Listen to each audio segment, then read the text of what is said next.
Okay, and with that, let's get going. So, for the first time ever, I'm going to try talk to the audience because I've never tried talk to the audience before and I thought, fuck it.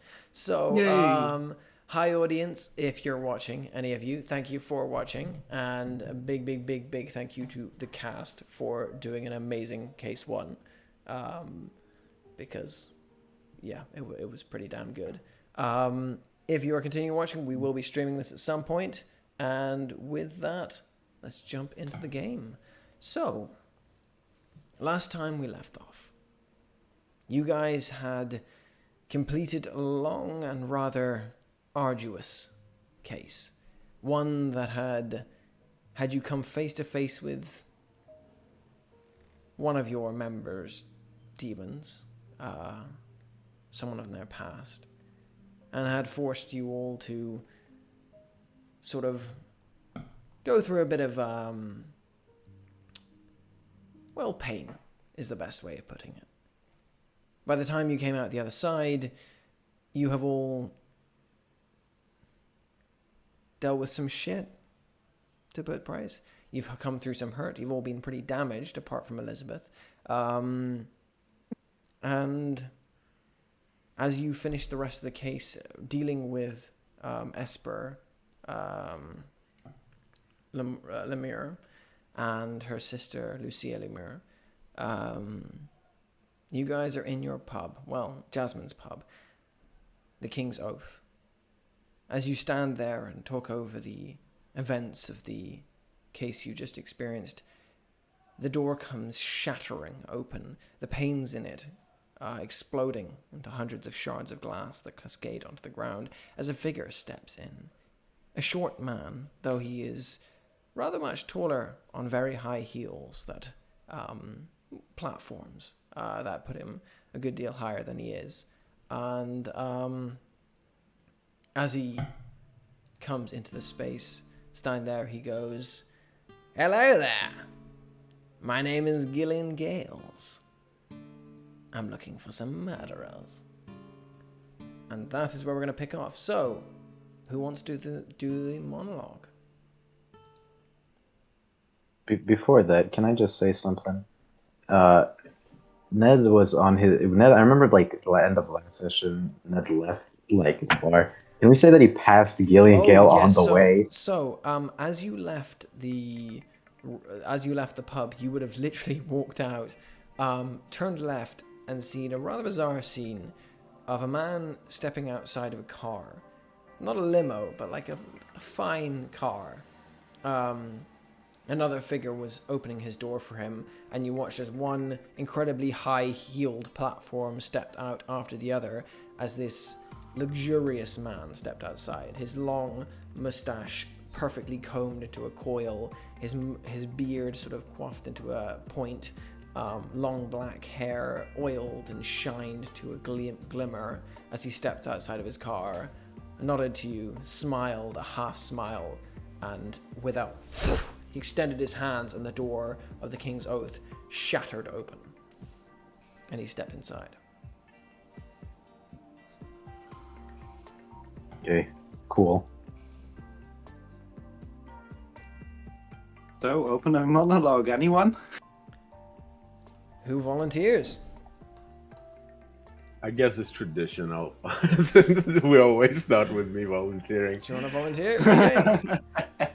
I can do one of the two things. Would you like me to talk about Dante's drug problem, or would you like me to talk about the memory of the worst day of his life? I would like you to talk about whatever you think comes to Dante's mind at this moment, as he is both regarding the whole of Case 1 and as this figure strides fabulously into the room. While he registers the fact that someone just broke through a door and all the words reach his ears, he's not looking at Gillian Gales. He's looking at the evidence that Jasmine just presented to him.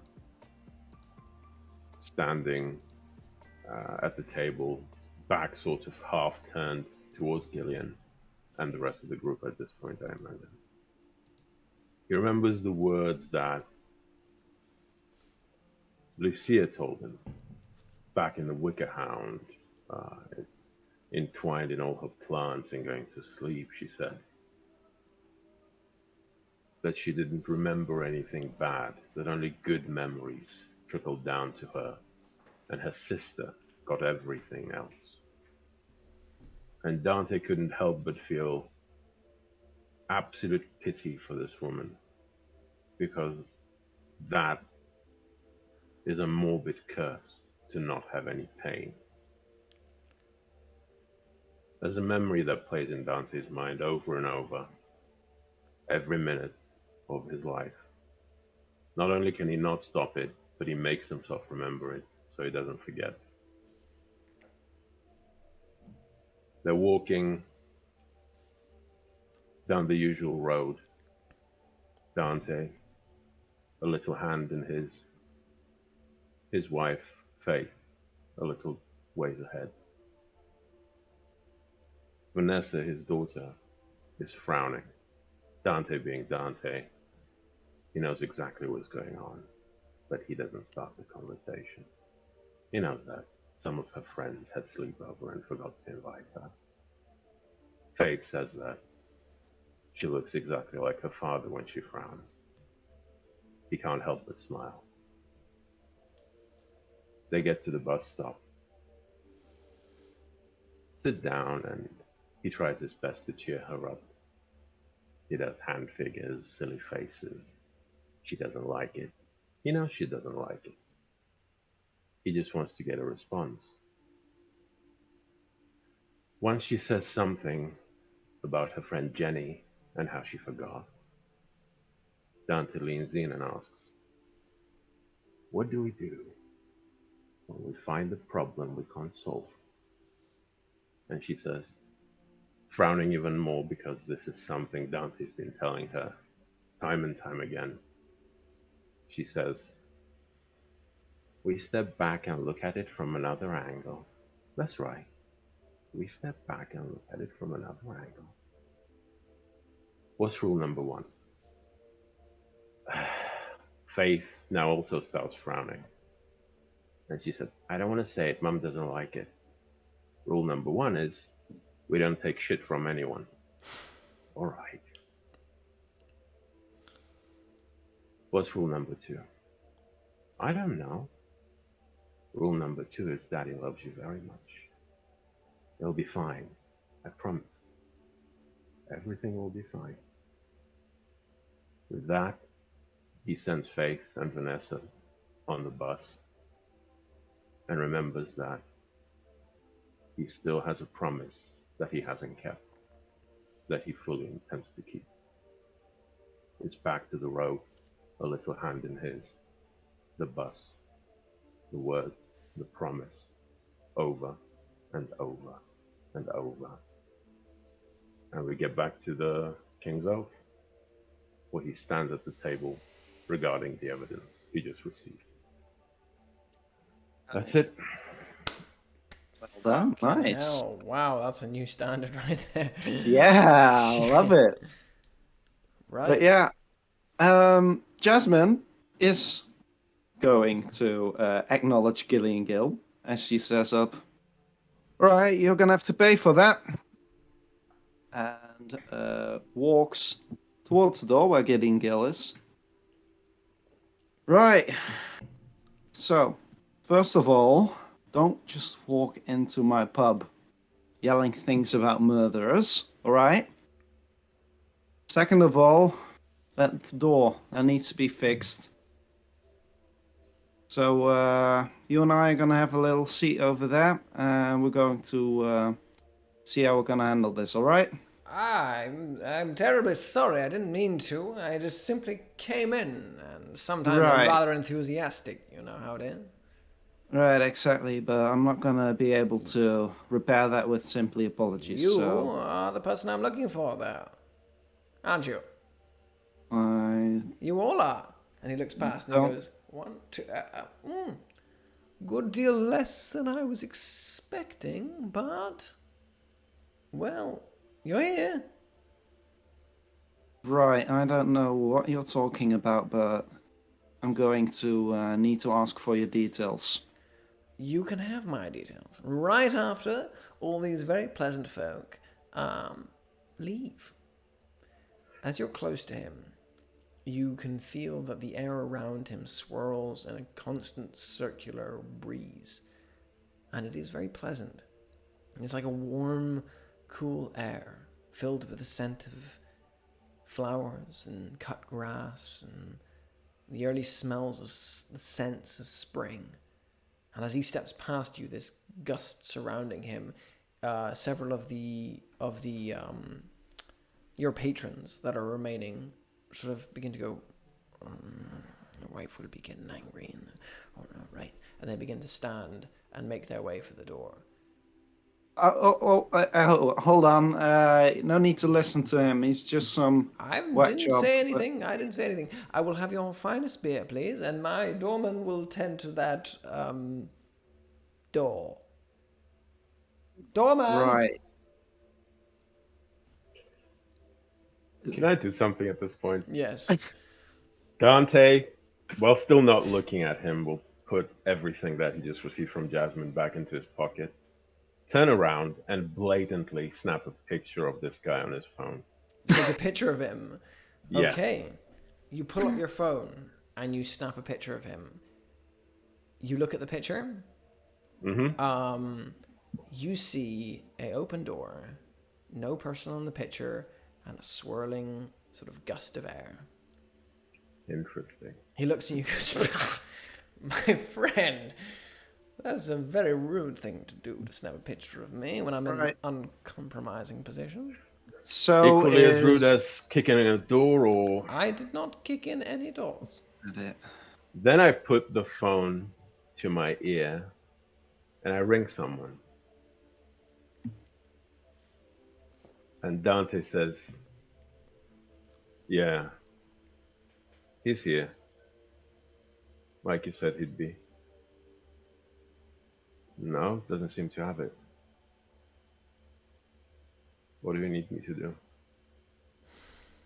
All right. And hangs the phone. Give me a convince check. What?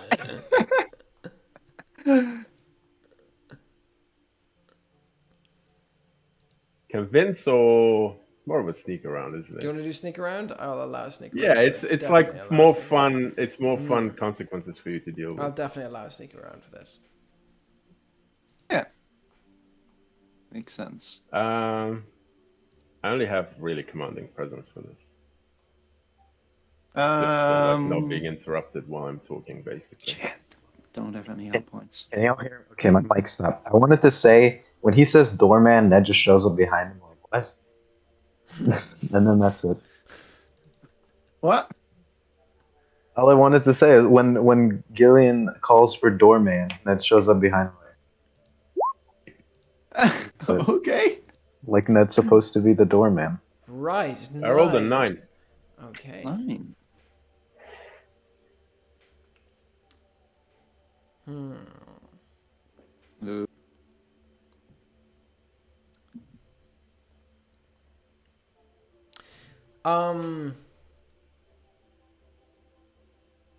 Right, okay.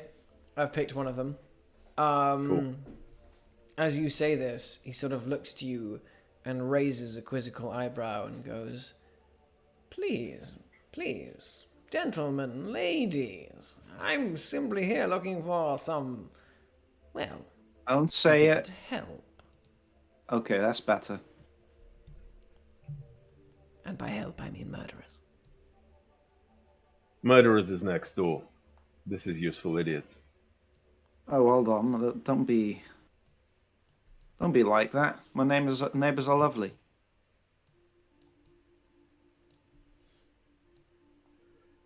Well, I suppose he's not leaving until he explains why he's here. So Right, yeah. I'll steer him out.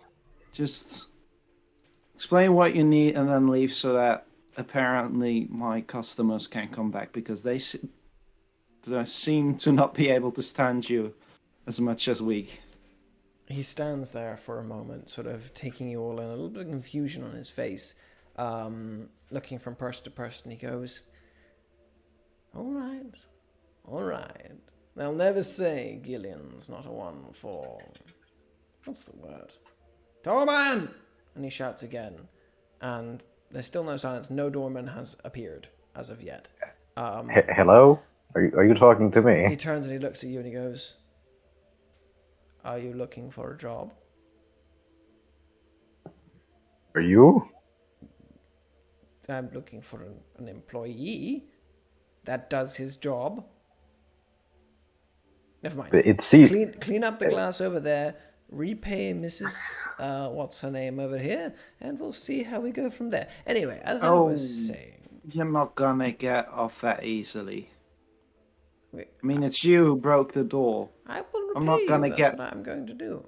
Yeah, you're gonna pay me with like worthless money. That's like I'm not going to repay you with that's Halford money you're talking about. I Got plenty of that. I want your money from your well-earned money. As you're the one who destroyed this glass. He looks back and seems to see Ned for the first time and goes, I seem to have made a mistake. I'm very sorry. He reaches into his bag and plucks, and I say pluck as in he sort of takes a note and he goes, shh. He takes out a £10 note and slides it across the bar. I think that should cover the alcohol. As for the window, and a £50 note comes out and he goes, there you go. Don't spend it at once. As I was saying, I'm looking for a number of individuals who are very particular in their abilities, and I have reason to believe that is you. Are my sources wrong? All right. They're wrong. Oh, What right. Well, then I sources? guess I'll leave. I was joking. Of course I know they're correct. I've come here on purpose. I know exactly who each of you are. Jasmine... Wright. Elizabeth Rice. We really don't need to prove it. Oh, very well. Anyway, as I'm I going was to saying, pour my him a name is pint. Gillian Gales, and I'm looking for some murderers. Hey, Elizabeth will just completely ignore him and turn to the rest and just say like, "Hey, you know it's getting really late. I think we can all just head home. There's no useful information being said here anymore, so- I have plenty of business. You're quite right. Don't leave him with don't leave him with me. This is my home. I'm sorry for the Yeah, pageantry. Matt. I'll downgrade the pageantry. I'm sorry. Very well. I cut right to the chase then. I'm looking for some people because there's somebody that I want dead. And I hear you're rather good at that. And I'm sorry. Right, here's your pint. Here's your pint. Oh, thank I you. give him a pint. He takes it and he starts drinking it. And he drinks it rather delicately at first. And then he continues drinking it rather delicately. And it keeps going down and down until the whole pint is gone. He puts it down, slaps it, snaps his lips, and puts it down and goes, yes, as I was saying, I hear you're rather good at that. Who said that? Who told you that? A friend? A mutual friend.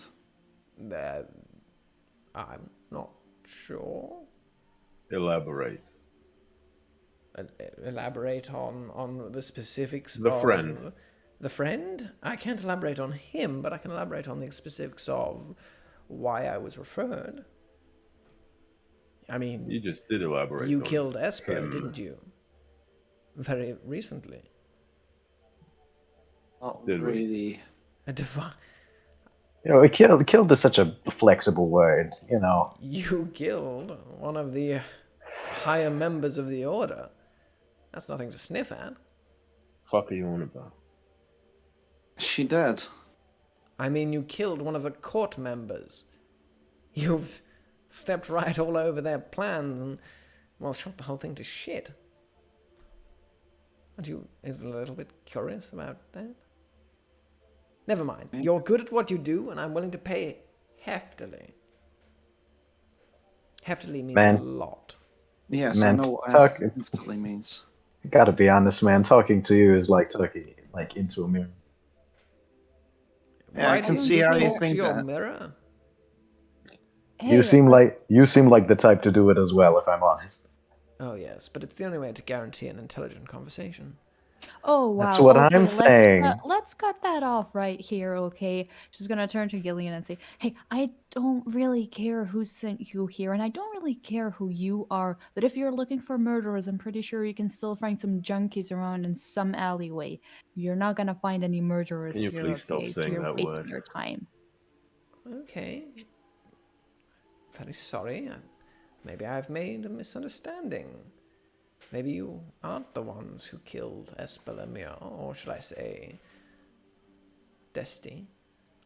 The looks of it, she killed herself. Did she now? Blew up a tree. Right. Well, if Dante that's the gives Ned case, a then- look, just a look. Like, what is wrong with you? Tell me more about this order. What's that? Order. I'm not going to exchange information for no repayment. You want seem another very pint? clearly uninterested in me and my business, so why should I be interested in yours? I wouldn't call it an interest, that it's more frustrated about the fact that you just forced all of my patrons to leave. Fine. You have wounded Or- me. Or disinterested. Disinterested. Disinterest. I wouldn't call it disinterested. Or maybe you, but Wounded. You have hurt me. Fine. I shall be vulnerable. But only because you have pushed me to this very vulnerable state. A good friend of mine was hurt very badly recently. And I want revenge on her side of things. I want a man dead, but not a good man. This is a man that you would do very well to help me kill.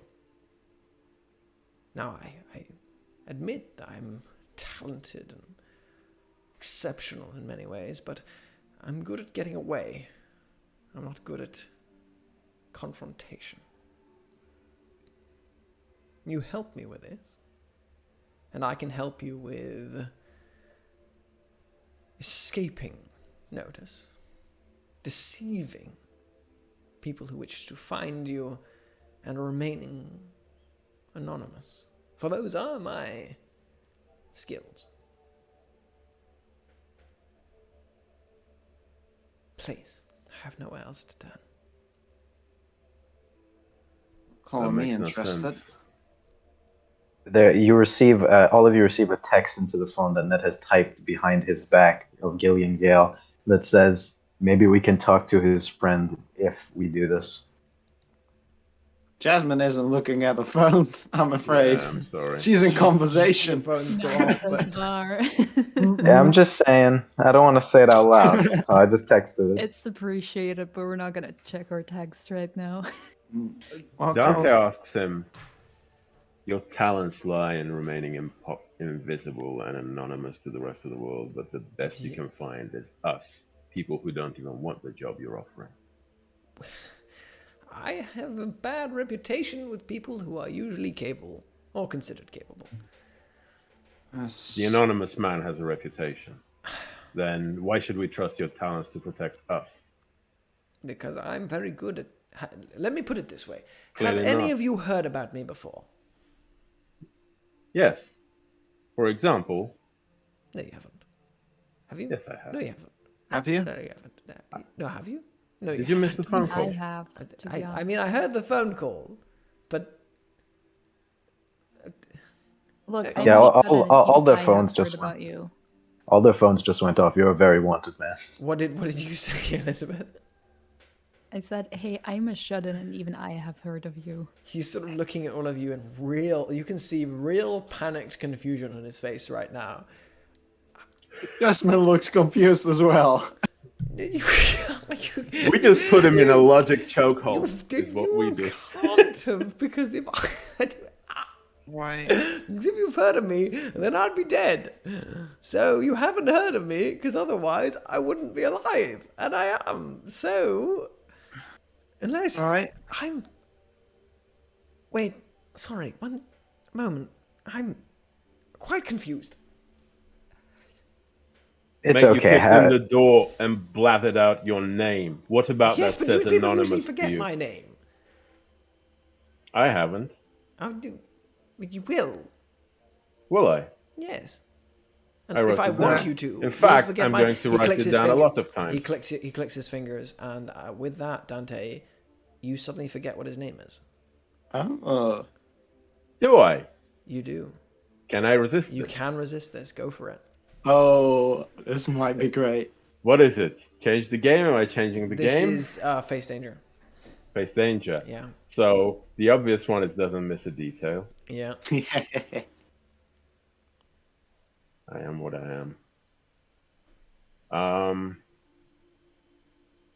Can I project more of that? Like give him put a bit of a put a bit of a dent in his efforts by projecting authority by come on. I mean, you guys have projected a lot of authority on him, and he's kind of freaked out by that. I'll allow it. All right.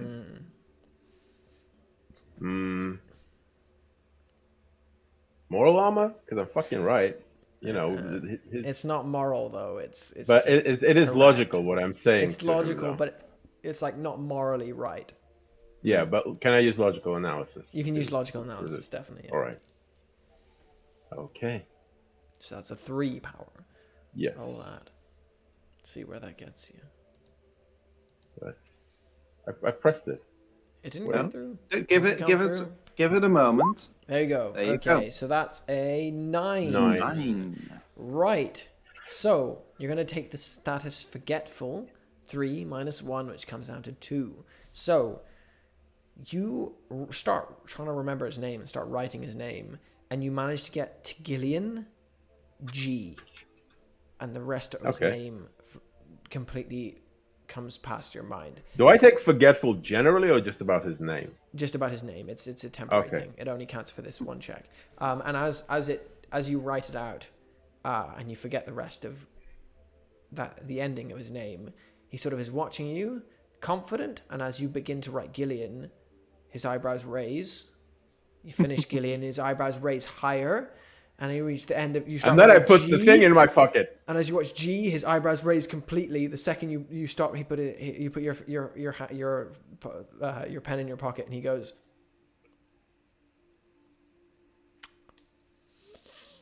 "Fuck." Anything else to add? No. So I ask you Fuck. again. You come here advertising an ability to Who the protect us fuck from are being you? known. Me? I'm a guy who has shit to do, whose day you're taking time out of. I'm Jasmine, Wright. Right. I mean, I know your names. I've known your names from the beginning, but this is rather. Goodbye. And he Oh, turns hold and on, starts hold looking for on. the I door. know. I'm gonna grab his arm.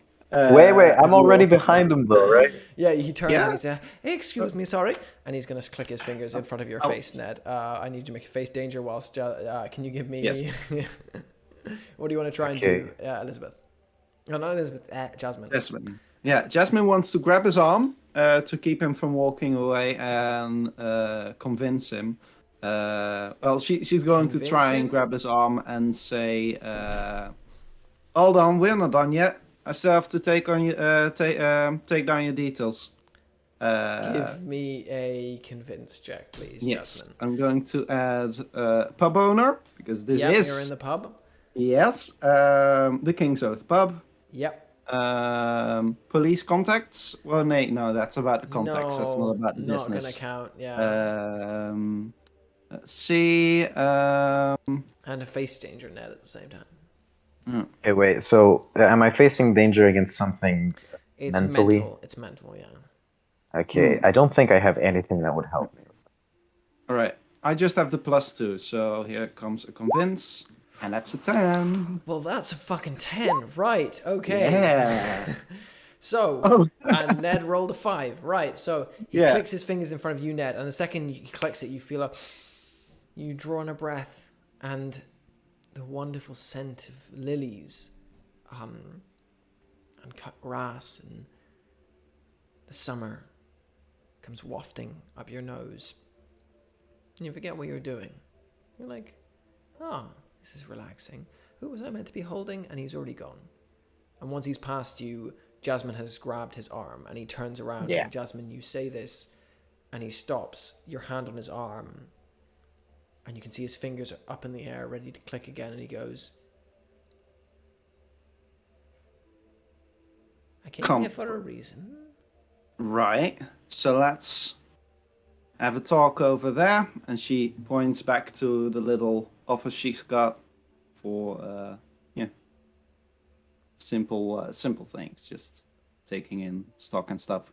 So we're gonna go over there. We're gonna have a little talk. I'm going to take down your details, and then you can leave. Come on, this won't be long. Very well. And he looks around at each of you and he goes, I'm going to put down my details. Are there any defiances against this? Any? Not any. I look at Dante and I whisper to him specifically loudly so that Gillian can hear it. I say, should we get him?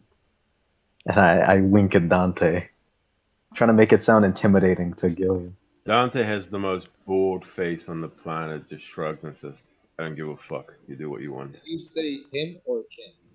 I say him, though, when I'm talking about. Okay, Yeah. good. Hey, Dante and Elizabeth are like equals in here, just the same as always. Ned, he sort of looks at Ned. Razor, do you want to make a convince for this? I mean, he's already convinced at this point. He's staring. No, this is theatrics, Okay. but Yeah. He sort of looks at you and he's raising an eyebrow. He's going. As he starts to walk out to Jasmine, he stops and he goes, stamps a single heel onto the ground and goes, I must admit, this is not going how I expected it would. That is all. It never does. And then he follows Jasmine. Yeah. And Jasmine Man, takes him. we are Oh, like the same. We are the same guy. Okay. Jasmine is going to take him into her office. It's a very small room. There's barely enough room for her desk, her computer. It's got one of those old computers with a thick monitor and 2 chairs. So, yeah, she takes him in there, closes the door behind him. She says, all right, take a seat. And, give me a little more information because I can't help you if you don't. If you just walk out. Right. Okay. 1 second. I'll be right back and we'll go into that. All right. Dude, he has the mythos of Ned Halford. Oh, that's good. That's rich. Oh man. Yeah, The- the mythos of one of the other characters. Yeah. Oh, dude, it's just exactly me. I thought it would be funny if it was me, but I'm just like, goddamn, it's just me.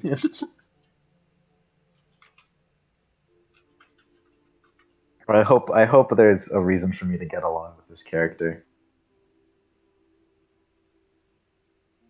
We started on an interesting foot, Right? which is probably a bad choice of phrase given his entire thing. But His big boots. Started on Yeah. an interesting platform. Yeah, I nearly booted him out of the pub, huh? Come on, that one was worth at least a chuckle, please.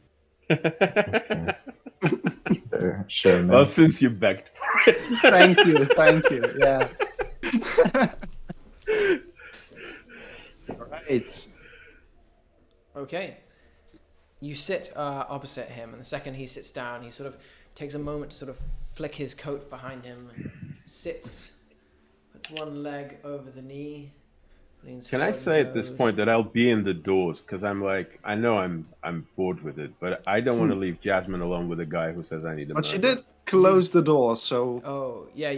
Are you... yeah. Okay, well then as he sits down, Jasmine steps to the door as you're arriving at the door, Jasmine.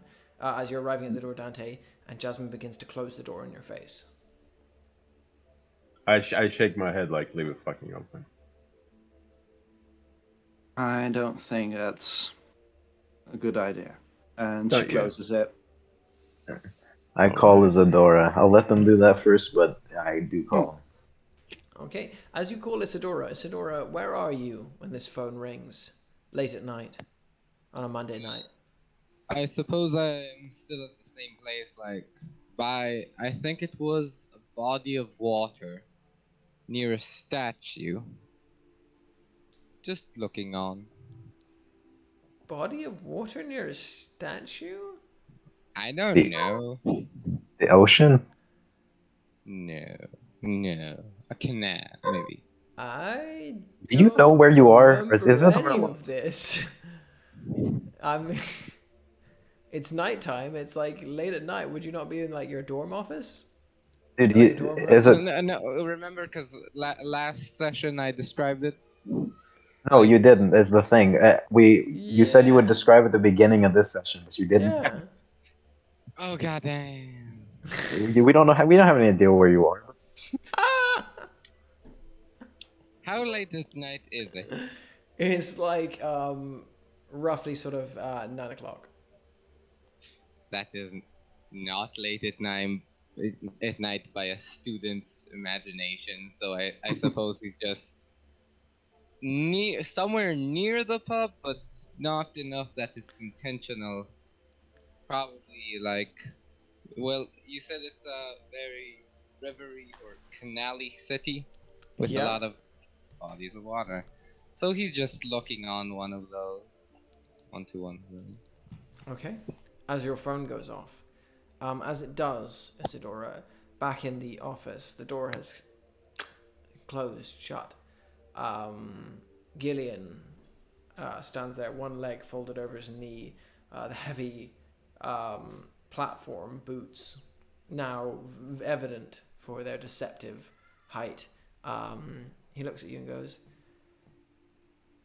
"What do you want to ask?" Right. I'm going to need some details if you want this dealt with. Not your details, details about the person you need killed, what he did specifically. She's going to lower her voice as she does this, clearly trying to make sure people don't hear outside the door. I mean, they might still hear it if they push their ears against it, but if it's just hanging out there, it's gonna be difficult. He sort of stands there for a moment, and you can see a level of seriousness come over him that wasn't present before. And he says, "The person I want dead is a man by the name of Mason Stokes. As far as I know, he's considered untouchable in this city, but you've already got to someone untouchable before. Esper Lamore. She was untouchable until you waltzed into her very fine fortress and, well, you utterly destroyed it." Suppose, to be quite honest, she did most of the destroying herself. Oh, don't be modest, dear. It's unbecoming. Right, so what did he do to this friend of yours? He hurt her.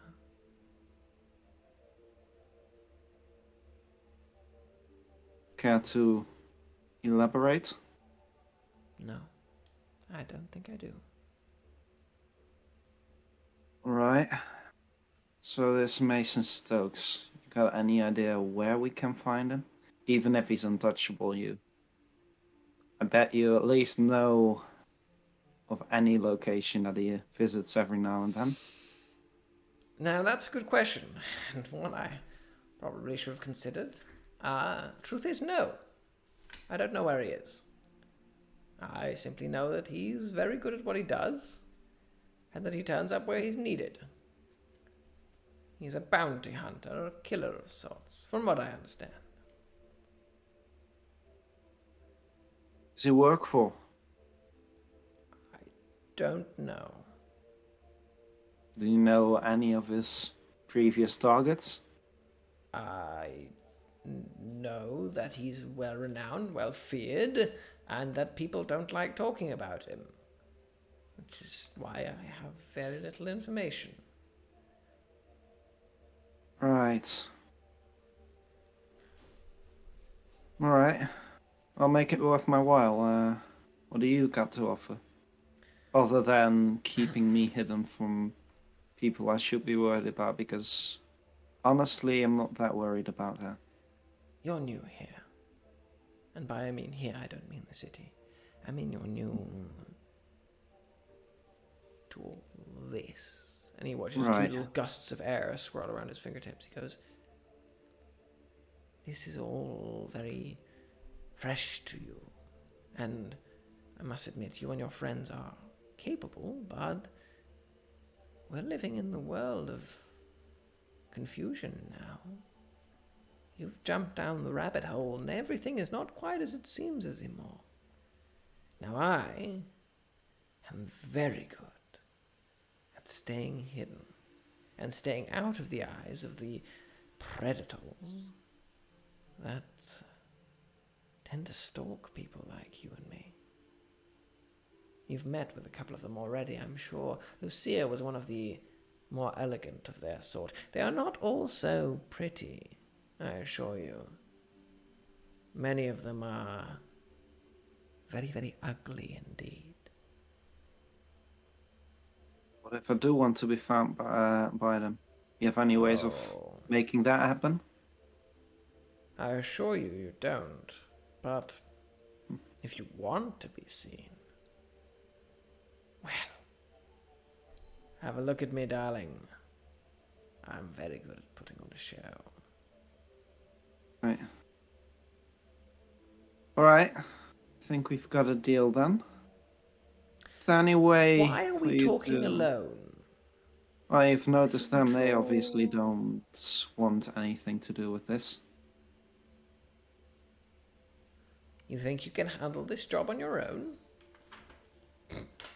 Well, I Very can't well. say I haven't taken out people before. Mason is more than a person, my dear.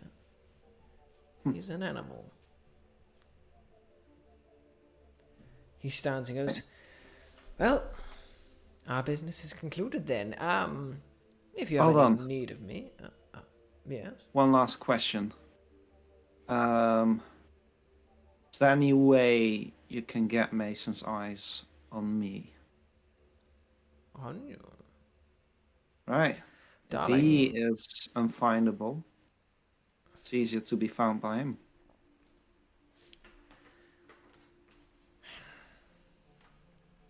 I can try. Right. I suppose that's a start. Very well. I will contact you with all the details of the job later today. Right. Your friends, will they engage with this at all?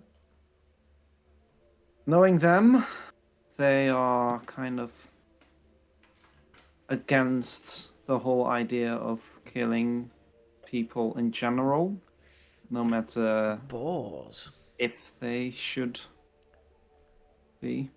Are terribly dull. Very well. Right. Shall I make a disapproving exit? Shall I seem like you have denied me? You just go with whatever you feel right by. Brilliant, wonderful. He kicks open the door as it slides the thing and it shatters as well. And he goes, Well, for you fuck's have sake. wounded me. You have turned down my job offer.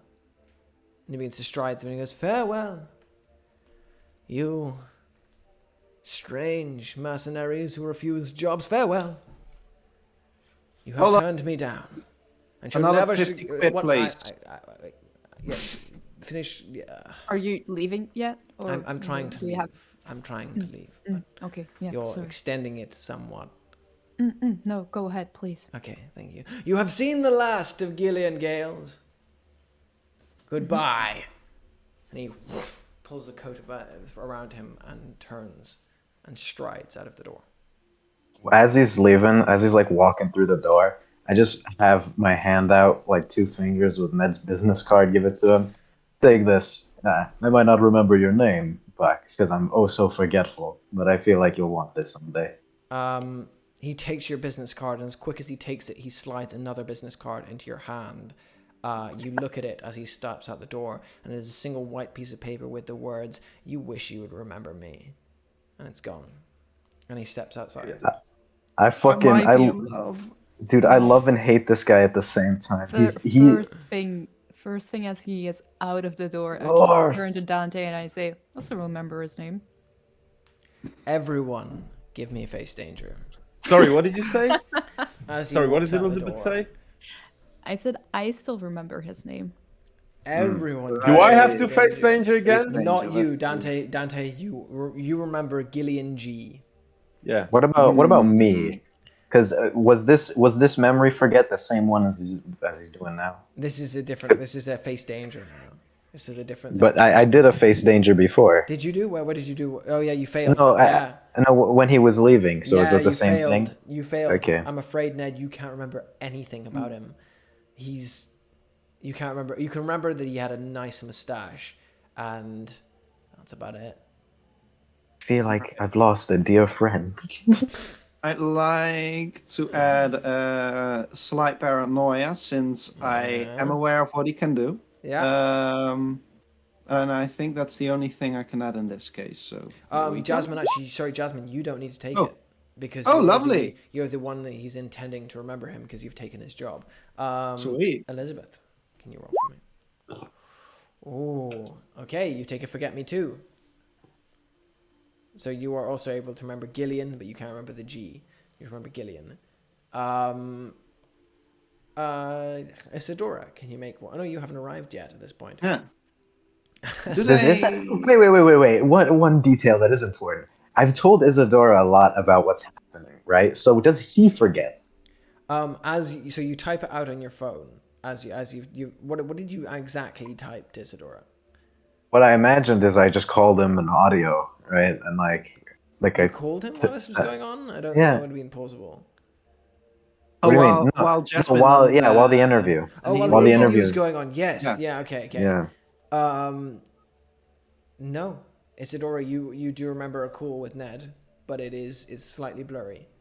That's all you seem to remember, though. As you arrive seconds after Gillian leaves and steps out the door. Do the others remember any details regarding what he needed to be done and stuff, or why he was there? Vaguely, you can remember. It's like trying to catch sand with your hands. You can remember bits and pieces of it. And as he's gone, you can sort of get the idea that he was looking for someone. He didn't find what he wanted. He was quite impressive. He was quite interesting. And then he was gone. Dante and Elizabeth, you can remember a bit more than Ned can. Define a bit more. As in, you can remember that he was searching for you specifically. You're not sure exactly the ideas of the job he offered, but you know that he was looking for you specifically. That he. So I remember we made him flustered. You do. Okay. So yeah, with that, Dante will, almost on his way out, just turn to Jasmine and say, "So." Yeah, I just took him there for his details. Man started talking about his job and whatnot, but His details. wouldn't shut up about it. Right, for the window. He gave you his insurance details. No, I couldn't get it out of him. You couldn't get even his name out of him. I mean, I did get his name. What's his name? Gillian Gale. As he says the second Good to word, know. as he says the second word of Gales, it sounds like around his voice, and you don't quite hear Oh. Interesting. Nice. Who are you talking about? What happened? Right. I have promises to keep. So, about this art job, it seems like the last location was near Lakeview, the Manse, Donnelly Manse. Yeah. I think we should probably look at the last location first. I have something to do tomorrow morning, but So to give you the midday, location, locations again, just to be clear, there was the university hidden in the roof. There was the museum, which was broken into. There was the Kingstown, in which a statue put in the center of Kingstown was destroyed. And finally, there was the Donnelly Manse, which was broken into. Yeah, which is the last, right? I remember Donnelly that. House was the last. Yeah. Yeah. Before that was Ullmanoch Museum, and at some point it was the Art College And then in the Kingstown before that. university and Kingstown statue. Yes. Right. Jasmine, meanwhile, Jasmine says, all right, you'll just continue. As she walks into the maintenance cupboard, the room, the small room. Yeah. The small yeah. room every bar has. Yeah, to get some cardboard and some tape as she walks up to the windows that have been broken. No doorman turned up, and he paid you about 50 quid, which would probably cover one of the windows which he broke. Dante turns to Jasmine and just asks, "Where's the nearest flower shop?" Nearest flower shop. Yeah. I mean, if you follow Tomb Street, it's quite close to kind of where Tomb Street leads into downtown. Cool. Someone's getting romantic. What are those for, big guy? I don't know. I thought I'd buy a few plants, and every time you annoy me, I'd smash one on your head. That's awfully mean. You're gonna run out of money. Dante kind of just pats Ned's shoulder on the way back and says, "Don't take it personally. Just the I mood never of the evening." do. Okay. Well, one thing I did want to ask, like while y'all were talking, while Ned was gone, did y'all like laid out a bunch of stuff on like the table, right? And we're They'd talking written about some it. stuff on a board. Yes. Oh, okay. Two Can I read whiteboards. the? No, Can I? That's very cryptic. I specifically made it cryptic. So I did. knew Yours what is we meant. cryptic. He did Mine write is it. a lot clearer. Yeah, I want to mine- read this Yeah. board Jasmine, and what see have you what it written on the says. board? Jasmine's board has a. Oh, who dropped out? He said he was going to You're go for a bit. Jasmine's board has a map of the city on it. Has got some magnets on top of the places where art was destroyed. Has some wires connected to them, as well as some printed out news articles about these situations. It's all about the current job, unlike Okay. Dante's whiteboard. I take a photo of that on my phone. I'm gonna roll a quick check. Sorry, I need to just see something. Oh, you do the it's Your for the phone thing. turns you to do- gold as you take. Are we supposed to see your roll? Yeah. God Not right, damn you're it. supposed to. No, you're not meant to. But yeah. Oh. Well, Anyone want a new phone? Why don't you run it under some water? They made it pretty watertight these days. You know that, right? You'd think so, right? But no, they don't. I don't know. Buy an aerosol of water. does An that aerosol work? can? It doesn't fix the inside. I don't know why it does with humans, but it doesn't fix the inside. Right. Ah. Hold on, Alright. Halford. Why are you this cherry all of the sudden? I don't know. I feel as though someone very interesting was just here, but they clearly are gone now. Right. Yeah, God knows. God knows Yeah. no one interesting is here right now. Well, hey, what are you? Hey, I'm here. Right, as I was Alright. saying. I think that was enough socializing for tonight. Is there anything else we need to discuss? Or else I'm gonna head out and we meet up tomorrow to go to this manor, etc., etc. Right, Coleman, you work at the university, right? Mm-hmm. Could you look into could you look into that whole art thing?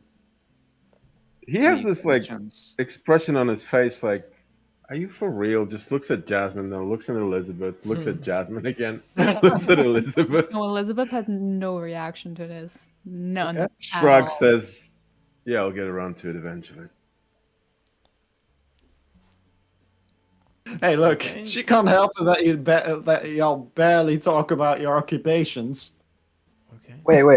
Elizabeth. Wait. Hold on. So this person has been robbing paintings, right? So, Oh no, not robbing paintings. You Vandalizing remember art. vandalizing statues, oh, destroying vandalizing them. statues. Oh, okay. I was just gonna say. Okay, never mind. I thought maybe they stole one of Elizabeth's paintings from the Yeah. cemetery. It's not even paintings. Right. Okay. Just ask around. You know how to. I mean, you obviously know how to investigate things. You just do your thing, all right?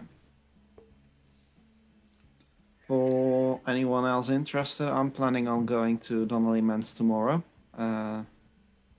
Anyone want to come with me? We just agreed on that, right? Well, I We mean, Midday or we evening. literally just did, yeah. right. What about Isadora? He's on his way, I think. I have no idea. From where? At this point, Dante just says, "I have no time for this. Text me the rest of the details," and walks out and goes to the flower shop. Elizabeth's Right. gonna play his shadow and quietly follow. Right. Be careful out there. Okay. Wait a minute, that window's broken. Yeah, I'm trying to get it fixed. As she Well, if it- sticks on a bit of cardboard over the blockaded window. Dante. Well, I hope this Elizabeth. helps. And Ned pours himself a pint and pays for it and leaves. Assuming. Wait. Well, yeah. Jasmine's busy. You could get behind there without her. Yeah. Yeah, Stopping you. Definitely. Yeah. hope this helps. Slaps some money on there, sizable Right. tip. Just a and just- handful of yeah. cash. Yeah, No and self. just really just walks out with the pint. Well, good luck. No self-serving. It's too late. Too Yeah. late. No. She says that as he leaves. Yeah. It's a principle thing. Dante, Oh, man. Elizabeth. Yeah. You are heading to the nearest flower shop. Well, yeah, I would say that Elizabeth at least follows a bit and puts like her hands in her jacket pockets as she asks, "So, what are the flowers for?" The gun. The flowers are for the gun. I'm gonna run a few experiments tonight. See what the fuck it does. Okay. All right, because Lucia had something with plants. Because and- her sister did something with a gun, and Lucia mentioned how what they did sort of opposed each other. And I know this sounds fucking big-headed of me, but I can't help but feel responsible for all those people in the hospital. I don't fucking know why. We did something and now they're all suffering. I mean, I heard something about like organ failures and all, but Yeah. how do you know that has anything to do with us at all? I kept one of the C's, right? And when I went back home and checked, it turned black and brittle. I don't know if it's still there in their stomachs, poisoning the rest of their bodies, or if we can do anything to help. But I'm gonna try something out, just for the fucking hell of it. Oh yeah, I can see how you would think it would be connected. All right, yeah. I would say be careful, but for some reason you seem to be very hard to kill. So I think you're gonna be fine. Uh, for once I can say that Thanks to for the someone. encouragement. Yeah, don't take it lightly. People die very easily. You're an exception. Yeah, you're right about that, aren't you? You know, you're the only colleague I've spoken to in 3 years. You know, you're the only colleague I have wanted to even interact with well, throughout all of my time here, so I can Wow. share the sentiment. I guess I shouldn't take that lightly either, huh? It's more for their own good than for me.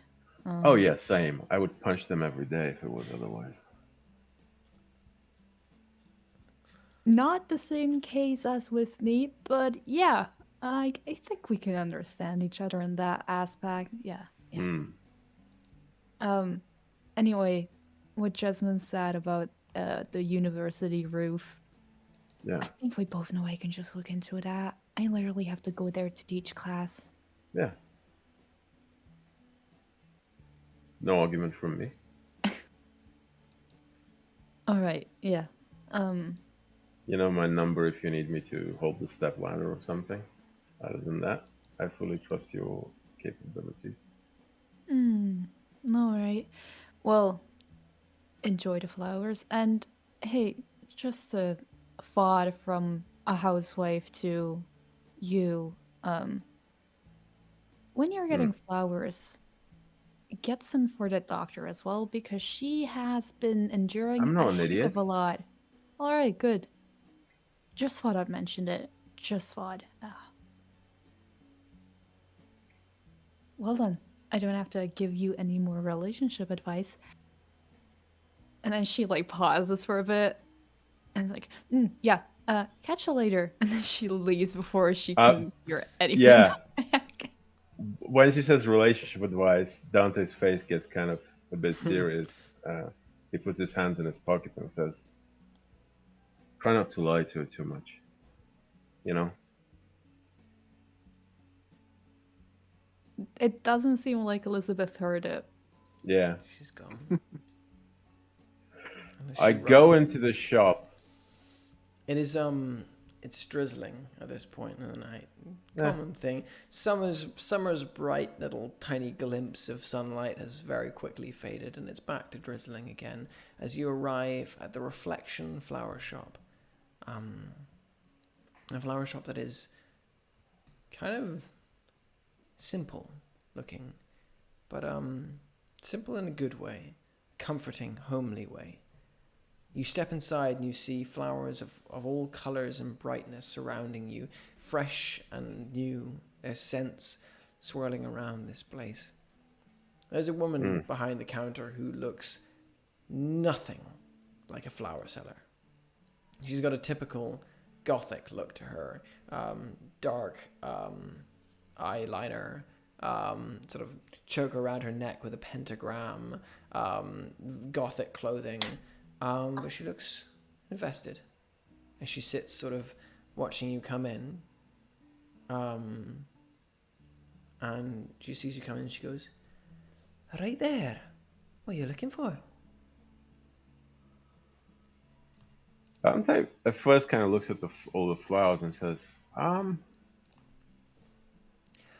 he hesitates, not hesitates, he considers things. It's kind of written on his face and says, how about a little bonsai tree? You have one of those? Bonsai tree, of course. It's a little bit particular, but is this for a lady? What do you mean? Well, What's the bonsai difference? tree. Does a tree know? Tree knows everything. Trees are very observant. Look, I also have a weird request. Do you have anything that's more old, withered, on the way out? You're not very romantic, are you? I am in my own way, but We've got a good deal of flowers that are going out every day. Usually we don't keep them much, but I've got a couple that are on the way out. I'll Will take that do? those. And the Okay. bonsai tree. She disappears for a moment and comes back with a handful of roses that are on the way out. But you can see she's definitely put the effort to arrange them into a way that still looks pretty enough. And you get the feeling they've got maybe a day or two left on them. But she's put the effort in to arrange them and actually make them look nice. She hands them over to you, and she also hands over a well-maintained bonsai tree. Okay. I thank her, pay her, and trot on home. She takes the money, and as you slip out the door, you take your purchases where? Home, because the gun's home. I have to do this experiment at home. Okay. As you head home, what is everyone else doing with the rest of their night? Let's start with Jasmine. Jasmine, what are you doing? Yeah. As you're alone in the pub. Jasmine is going to do something she hasn't been able to do for quite some time. She is going to lock up the pub, going to turn into an orb form and float towards one of the. As you go into orb form, it Yes. feels strained. It feels slightly painful as you do it. It feels like All right. different. All right. Well, she's going towards Candle Street, more specifically towards the docks at Candle Street.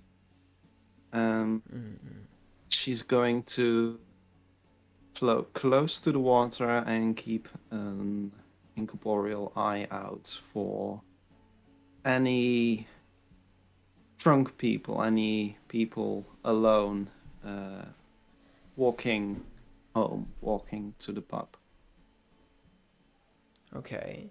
And this is in Candle Street. This is around the pub, or where exactly? It's a bit further away from the pub, so and she's Just looking for any drunk floating people. close towards close by the water.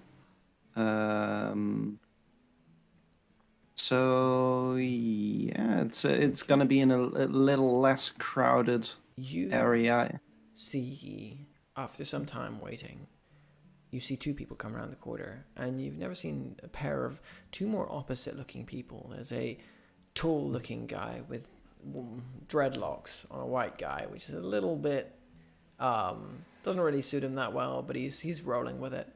Sort of a scent of weed around him as he smokes and walks. Beside him is a young-looking, clean-shaven man, rather sort of childish-looking, but for some reason you can tell he's older, dressed in a tuxedo, though the bow tie is undone. And he's walking. He goes, "Well, you know, with love, it's just so fucking complicated, babe. It's so fucking complicated." And the man beside him goes, "Well, I came here for her, and she did not want me. So, this is life, eh?" He goes, "Fucking right. It's life. What's your name again?" "My name is Luis. I don't want to remember your name, but let's leave it." As they start walking down the street towards you, what are you doing? I'm going to focus on the guy who isn't Luis, and purely on him as they walk there. And I'm going to try and lure him towards the water, into the water, as I focus and have my voice call to him, saying, "It's late. You should take a shortcut." Give me a convince check, please. All right, I'm going to use lead them to their doom, stronger at night, and trustworthy appearance, Yeah. and Allow wisp me to form. those. Yeah. 4. I think that's all of them. Yes, that's 4. Yeah. Let's see. Convince. Oh, that's a miss. That's 6. Okay. As he's walking with the other guy, Louis suddenly stops and he goes, "Annabelle?" And he looks over to the water and he takes a step towards it. His beer is still in hand. He goes, You still love me? But you said you did not. And as he starts walking towards it, the guy goes, "Hey, mate," and he taps him on the shoulder, and Lewis stops for a second as he turns back. The other guy goes, "I know a fucking awesome club down the road. You up for it? Let's go psycho tonight." And the guy sort of looks at him and goes, "Yes, let's go psycho. Yes. And he looks away from the water. "Let's go psycho." And continues to follow the guy as they make their way to continue down the street. All right. You're left floating there over the water. Yeah. Jasmine is going to try and keep doing that the entire night up until, let's say, 2 a.m., 3 a.m., at which point she's going to go home and sleep. Okay. Elizabeth, after Dante has left the florist, you go back in again and you see the young woman is still there, her eyes alert, not a trace of tiredness in them. She looks at me. "Alright? What are you looking for?" Hi, surprising to find the flower shop open so late. "I'm always open, darling. Always." I am hoping you don't have to run the shop by yourself then. I don't need that. Oh, well, you're so sweet. Don't worry about it. I'm fine. Right, I'm not worrying. Do you by any chance have like some red columbine or red camellias? Camellias. I've got a few camellias, not a huge amount though, and they're not in the best condition. They might deteriorate a wee bit, but I can pull something together. Something pretty. Is that what you're looking for? Something pretty or something lovey? Wait. I mean, it's more. Elizabeth looks kind of flustered at this, and she's like, "I mean, it's not just pretty. It's for someone you love. It's yeah, it's something deeper than that. Yeah. What kind of love are we talking about, dear?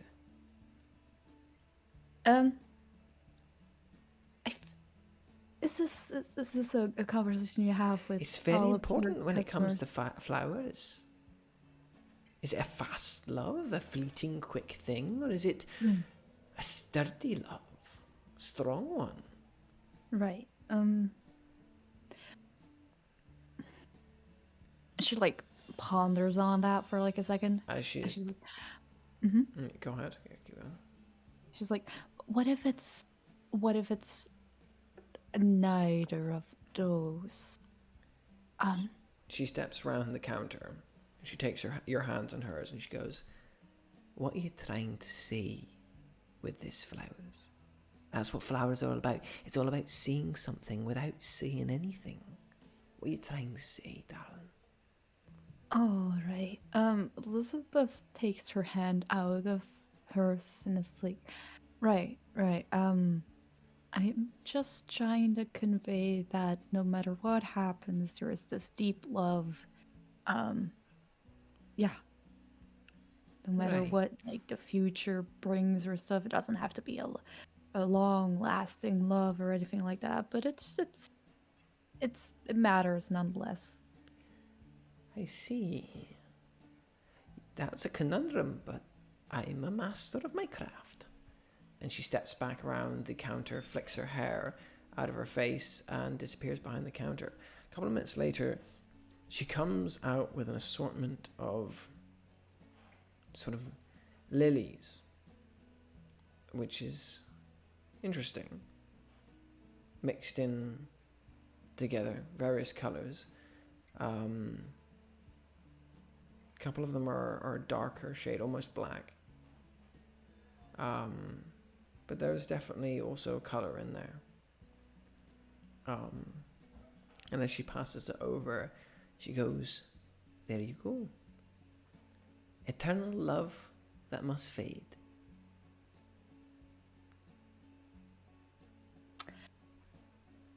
All right. Elizabeth is hesitant to take it, but she doesn't want to have a like even I can deeper try again. conversation. No, it's not. I don't think it's your fault. It's just that it doesn't have to be fleeting. It's nothing defines a relationship as it has to be fleeting. Nothing has to be fleeting, but all things end. Yeah, well, you don't. Well, there's a difference between all things ending and literally handing a bouquet to your loved one saying, "Hey, I love you, but our love is gonna be fleeting." It's not really the signals you I'll want. try again. And she disappears into the back. Couple minutes later, she comes back with a mix of flowers that sort of primroses and lilies sort of mixed together in this bright and colourful bouquet, which still has a slight essence of sadness to it. And she brings that forward and goes, difficult customers, I'll tell you. Hey, look, you didn't have to remake it. I was just It's gonna take the alright. bouquet. I have to get my TripAdvisor score higher than 4. That's what my mother keeps saying. All right. She's gonna take it and say, so. Not the same meaning. Not the same meaning, darling. Trust me. Look at the flowers. You'll understand. Look, one of us here is good with flowers. That one is not me, but This bouquet says I will love you for all time, but things can change and life goes on. damn, you're really sure your job is just someone who sells flowers? I feel like you were a relationship advisor in the past. I was, but then I dated too many assholes and they kind of ruined me. Love tends to do that to some people. Not all, but some. Problem is they're Anyway. so damn sexy. Oh well. Well, I'm sure you'll find plenty more sexy people No, I today. think I'm done. Right. Enjoy your Sorry. flowers, darling. Thanks. I won't enjoy them, but my wife will. So yeah, thanks. She pays for them, and then awkwardly. She takes them the money and immediately goes over, and you see as you're leaving, she's flicking over tarot cards on the counter, doing exactly what you'd expect. As you leave, Ned, what are you doing the rest of your night? Well, Ned, okay. Is Todd staying in the same room as Ned? So That's up to you. Is Todd staying in the same room as Ned? You definitely have the it's money that you could get separate rooms. it's very big. I like to think that Todd and maybe one or two other like executives are there. One or two other? You know, it's a penthouse, so I got like Yeah, it but has like multiple rooms, as right? far as penthouse go, like usually okay. I'll say And there's like, the two biggest rooms. Well, actually, no. Okay, it's just Todd, but like they don't like share a bed or anything, no, obviously, yeah, of course not. Yeah. Okay. But you come in and when you open the door, you can hear Todd snoring from the other room. He's gone to sleep. And in comparison to your side of the penthouse, his is immaculately clean. Yeah, makes sense. His socks have been folded. Everything's perfect. That opens. He's like, "Hey," and he notices him snoring. He's like, he closes the door quietly. Yeah, he takes the pint, which is still full, by the way, that he did not drink. It turned gold on the glass. Turned gold on the way there, and he just kind of lays it next to Todd. He'll appreciate that in the morning. And then, As you drift past, as you step past, you hear him in his sleep. He goes, "No, don't say that in front of the press." And he goes back to sleep again. oh, you silly! And then I go to a drawer that Ned has next to his bed. Takes the bottom drawer, pulls it out, puts his golden phone in there with like 20 other golden phones, and then closes it, and then opens the drawer above it and takes out one of 20 new phones. Got it. Yeah, and then that just kind of. I imagine like a very comical scene of. Oh, actually, no, I do gotta do it. Ned very quietly looks under his bed to see if Piper's statue is still You look there. down and you see Piper, arms behind his back, still frozen in place, beneath your bed. Still a golden statue. No water is dripped on him. The magic has not faded. He's still there. I'll deal with you later. And he puts the blanket down. I assume he just goes about his nightly routine with the obvious routine of it being so annoying that things keep turning into gold while he does it. I think he kind of feels that his mythos is mad at him, and he just like it's a very clear thing of like he squeezes the shampoo bottle and the bottle is like Turns. stuck in this position because it's gold. He brushes his teeth, but then it turns into gold because Spits it. Yeah, got a gold mouth. he gets Mm. angrier and angrier, and then just like goes to sleep. When you So, finally angrily go to sleep under stiff gold blankets on a stiff gold bed, we're going to jump across the town to Herodine. What are you doing with your evening after you leave, Isadora?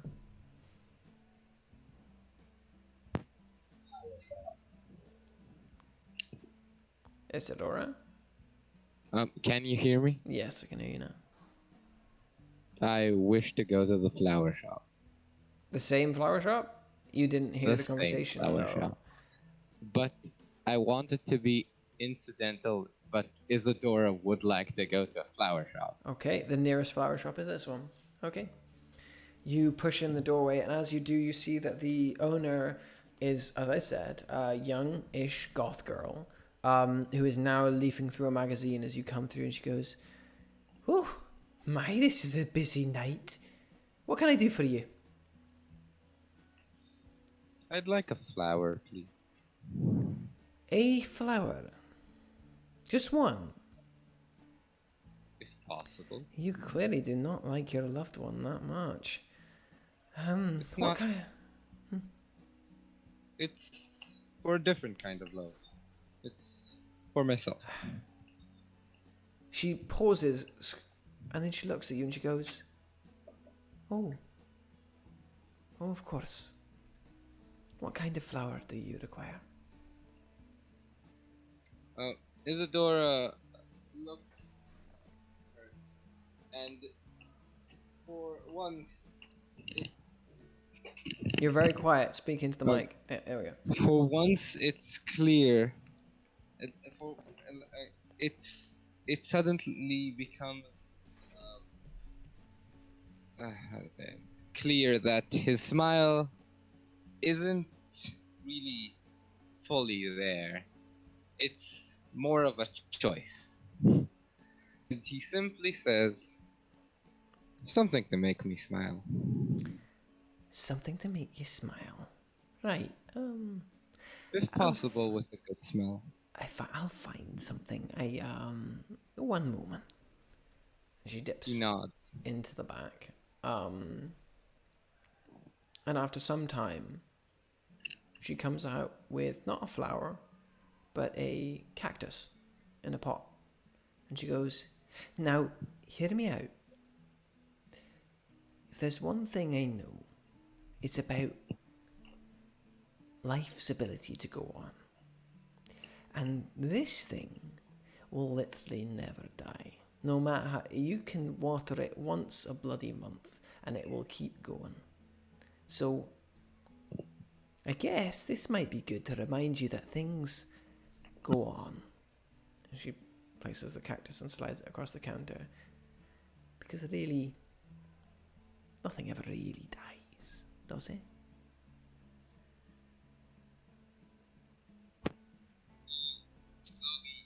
Oh, you need to talk into the thing Okay. more.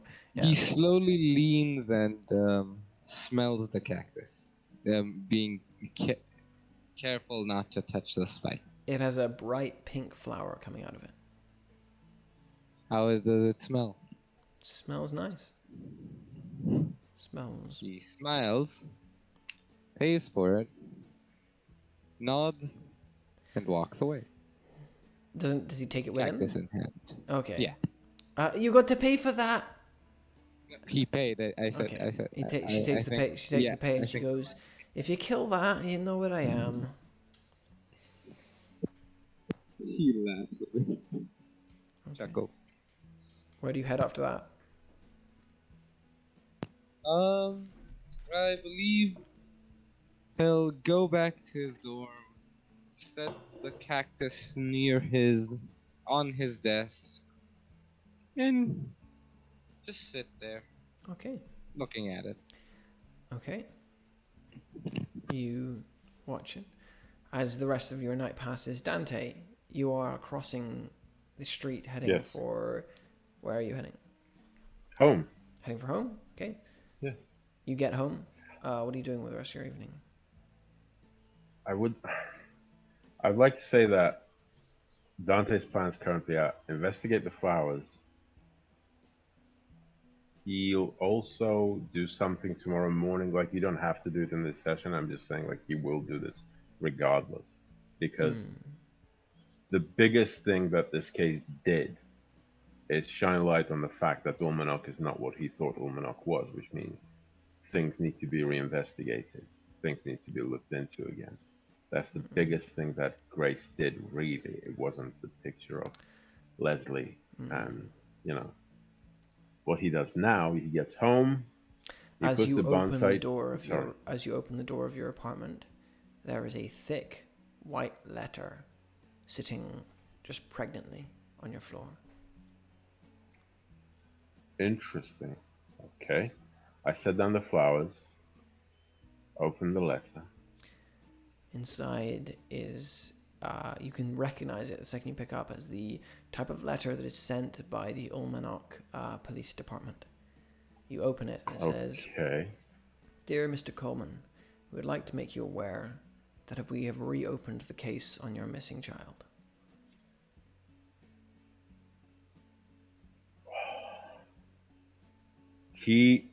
One of his hands is spasming over this letter, just crumbling it.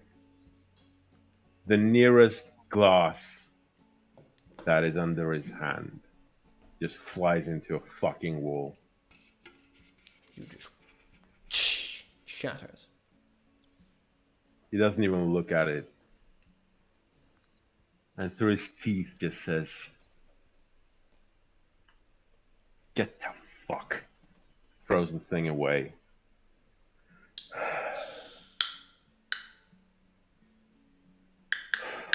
Fine. On the I back need of to steady the myself. on the back of Yeah. the envelope, there's a tiny pencil written G. That wasn't a fucking gift, you twat. You waste man.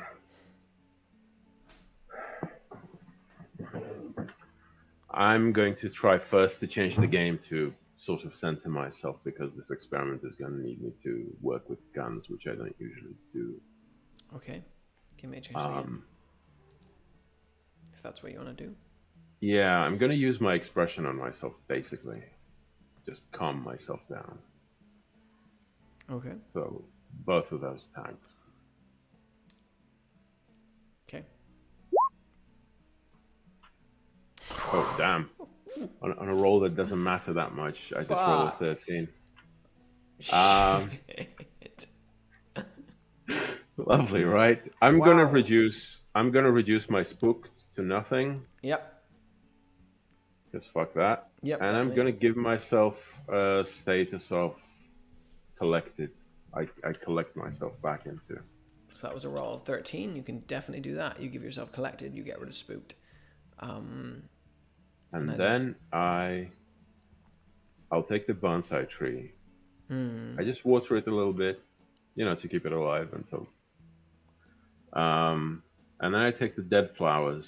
I set them up against the wall somewhere. I take a gun. Do you take which gun? Corey, the one I Corey. have. Got it. Your hands And flow over the elegantly carved wood towards the trigger. What do you do? I just muttered to myself, I hope I'm not fucking wrong about this. Put it up against my shoulder, center it the flowers, and I fire. As you fire, at first, nothing happens. Then there's a surge of... The bonsai tree lets out a spurt as if it's like squirming on the spot. I wasn't shooting at the bonsai tree. No, but the bonsai tree beside you squirms beside you as if it's like sensing what's going on. And as you fire the trigger, there's a... It hits the flowers. You're shot. Mm-hmm. And as it does, the half-dead flowers curl and flourish, extending outwards into full bloom. I go and take the seed that I kept. Mm-hmm. I set it down and I fire into that. Okay. I need you to give me a face danger. Okay. With what can you allow me here? This is physical. This is physical. Collected works? No. For how I'm aiming, at least. No. No? No. You're aiming directly at the thing you're firing. You don't know what's going to happen is about to happen, so... Yeah, I don't know what's going to happen. I just want to see what it does to the seed. I just want to see if it can help those people. It makes the plants... It heals the plants, so I'm hoping it does the same to animal tissue, but... Okay, so Death Wish. Death Wish? No. You don't know that No? this is not you stepping in front... Oh, yeah, that's true. That is actually true, but I am risking a lot by You just are not risking a knowing what lot. this gun You're does. experimenting. I'll allow it because you're experimenting, and you've said that this is like you don't know, but this Yeah. could go badly wrong. So I'll allow it. No one can kill me? Give me an Can I argument. use that or not? Give me an I argument. mean, I don't know. You said this is physical. Can this thing kill me? Yeah. Go ahead. Yeah. Definitely, no one can kill me. I think that's it. Okay. And I can use collected. Oh no, you said not, right? No, Okay. doesn't make Face sense. danger, please don't be bad. 8. That's an 8. Right. You pull up the rifle and fire at the seed. The second the bolt of energy that explodes at the gun, and it's instant, it's the same speed as a gun, so it's a gone, and it instantly happens. The second that you fire the trigger, it's an instant reaction.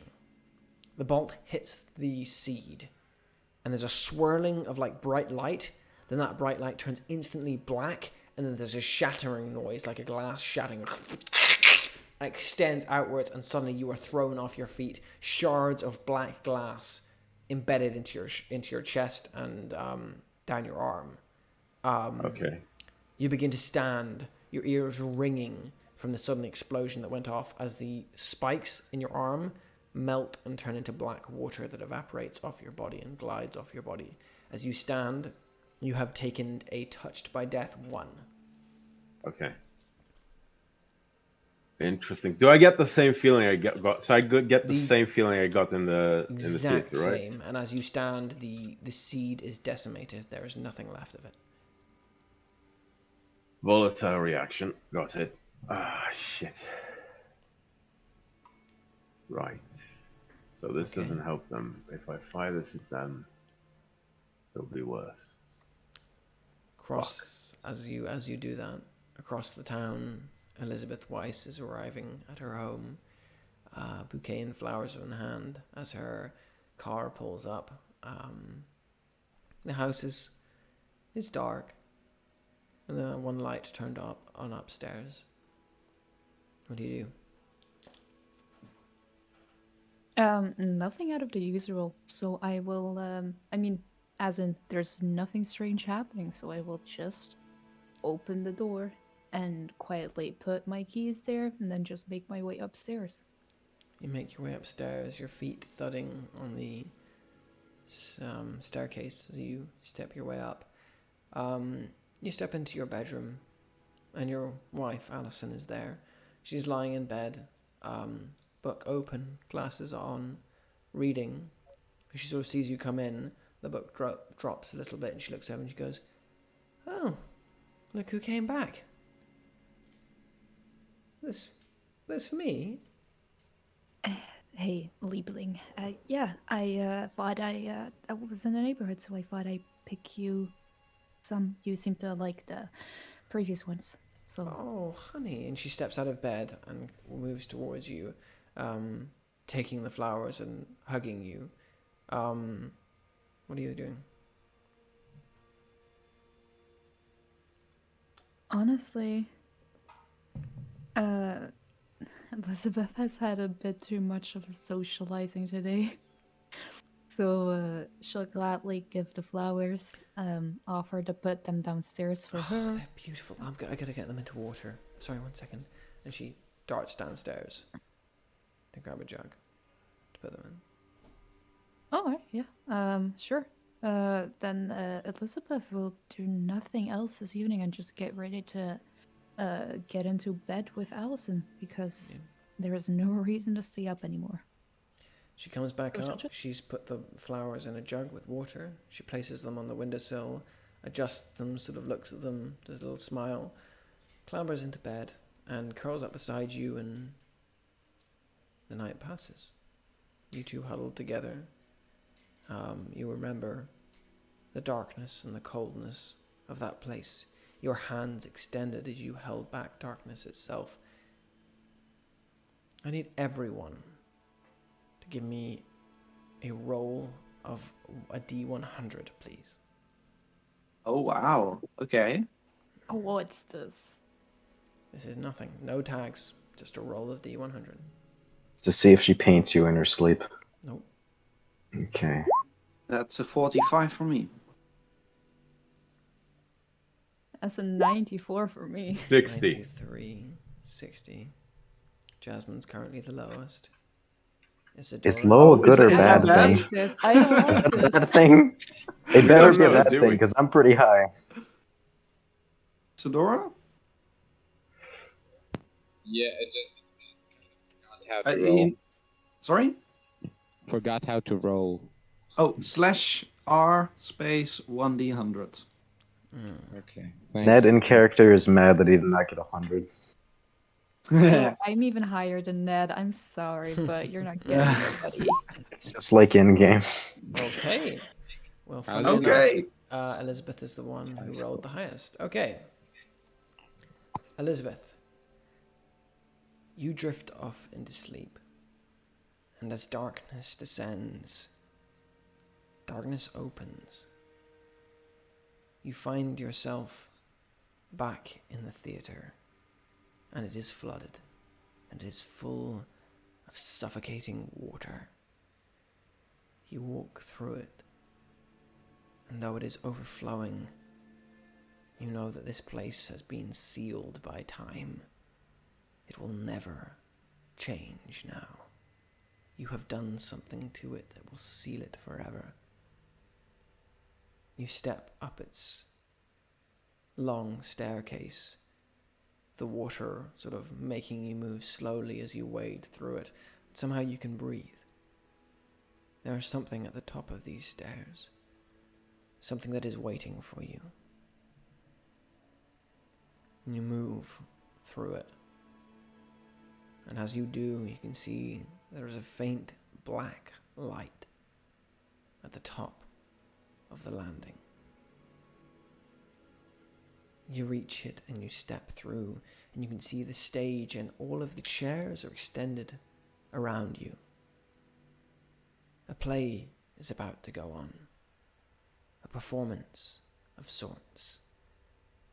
The actors have all been chosen, the script has been written, everything is prepared for this one moment. You turn and you see him, seated on his own. Beside him is Esper Lemur, and she is dead, or unconscious, or gone, or something. You're not quite sure. All you know is that she is gone from this world, and she is there. He, however, is much different than you expected he would be. White-bearded, black-haired with streaks of white in it, and pale, white, milky eyes. He sees nothing, but he sees everything as he sits and watches the play before him. He looks up and says only one thing to you. He says, "Ah, Elizabeth, have a seat. It's about to begin." And you feel compelled to sit with him. And as you do, the show begins, and the dream ends. You wake, covered in sweat, beside Allison. She's still dozing at this point. The window is open, air coursing in, and you can see the flowers are blowing slightly in the air from the window. There is no one here. You are alone. After some time, you convince yourself that it was just a dream. And steadily, you lie back and go back to sleep. What would you like to do before you do? Very important detail you missed there. Was the window open beforehand? Give me an investigation check. Come on, I think the lady in her own house will know Okay, that fair already. enough. The lady in her own house, it was not open. Elizabeth just to herself was muttering like, "Shice, I will find that Grace and I will." Didn't look like Grace. No. But Grace promised that Allison would be safe.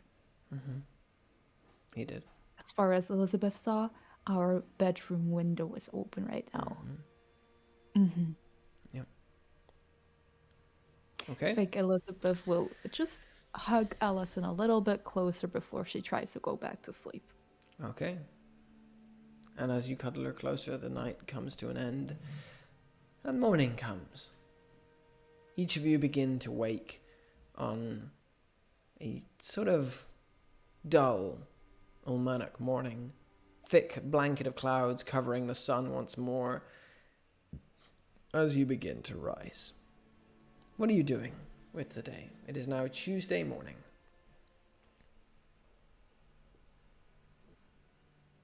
I need to call somebody. I'm Okay. going to call my ex-wife. I'm going to call Manchester.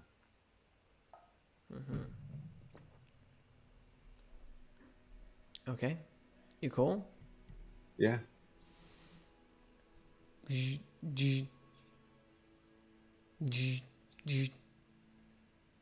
Hi, this is Faith, and this is Dorian, and we can't come to the phone right now, so please leave a message. Bye. Hey. It's me. I quit. I'm clean. That's not why I'm calling though. I need to ask a favor. It's a big one. And it'll be fucking painful. But I'm still going to ask. I need you to remember that day.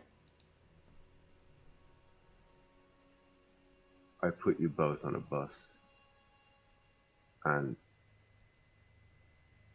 the next thing I remember is you two sailing off behind that corner. And there's a segment of time where you've been with her and I haven't, and I need you to recount everything. Any detail you can remember, anything. Nothing's too weird, nothing too out of the ordinary, nothing too silly. Anything you can remember, everything, please, Faith. Call me back.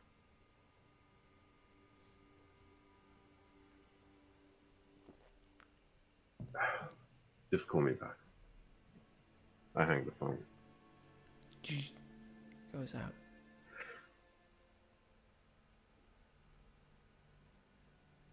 What is everyone else doing as they wake up? First of all, as I'm eating my breakfast, I'm going to check the news as per my morning ritual. And that newspaper that you've shared, was that one for yesterday or for today? That was for yesterday, but much of today they're replaying the same stories. The only different story today seems to be that a farmer out in Kingstown has got the biggest goat for this year's largest goat contest.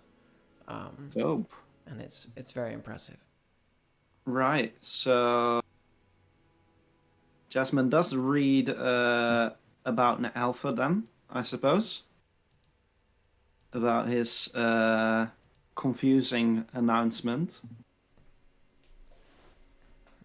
How much did they say about what he said? About the TV presenter, you go to the next page, they say nothing. So the report on Ned Halford, big picture of him at his press conference, microphone in hand, speaking, hand extended with the napkin, dust spilling off it. But the report is incredibly bare bones. It says, Ned Halford greeted us today to tell us about his new show and exciting today. However, the press conference was rather confusing. A number of points about the show is left off, not to mention Mr. Halford seemed erratic and confused. A number of the audience believes that he was on narcotics. Well, celebrities are like this. No mention of anything to do with William Redknuckle. No mention of anything to do with rifts or bombs or any of the things he described or the King's Oath. Nothing. Jasmine is going to take a picture of it and is going to send it to Ned Halford. No comments, just a picture of the news story. And there's something about like local Stag Rex car I see here. Yep. Yeah. Do you want to Google that one?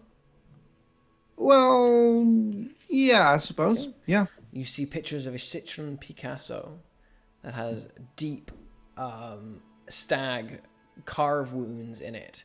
Like a stag has charged it, headbutted it with its horns, and the horns have pierced through the side of the car and ripped through. And a comment from Seamus O'Finnegan, who says, I don't understand what was happening. I was completely fine in my car, and then 1 second I was sitting there, and this bloody stag was mauling it like I was something, I don't know, it was like something out of a novel, ripped right through the door.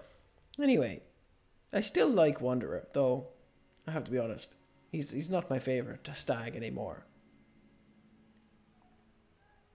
I wonder who his favorite stag is. You see later in the article his favourite stag is Bambi's father. Oh, yeah. All right. Well, the news about the theater, that's expected. Though it basically just states that it's closed for good. Nothing about any water, any Nothing about water. damages. Yeah. Nothing about damages. Expected. According to the press, doors have closed. It's shut. The director has gone missing. No response other than that. Right. Well, after finishing that, Jasmine is gonna go to the to like a garden center, or at least a place where she can get like some poison against the weeds that are growing everywhere. Okay. Simply gonna pick up some poison against that stuff, and then You gonna buy try to get it. You Yeah. buy the most expensive poison you can buy, the best of the best, and you head back, spray everything with it. Takes a good majority of the morning, but yeah, you manage to spray everything with it. Maggie comes in for a bit to help you out, rips out some of the moss in the walls, drinks a couple of pints, tries to mop up the sludge in the bathroom. It comes back up again. She's also going to go to the hardware store to get like a wooden pallet and just put it over the mud. Just put it there so at least people don't have to walk through the mud. Okay. She puts it over. Second, she puts it over. A couple of hours later, after she's gone and sort of rolled her arms up, her sleeves up for the 100th time, you walk into the bathroom and you find that a different area of the bathroom has now Oh god. with goop. And as we leave you there, what is everyone else doing with their morning?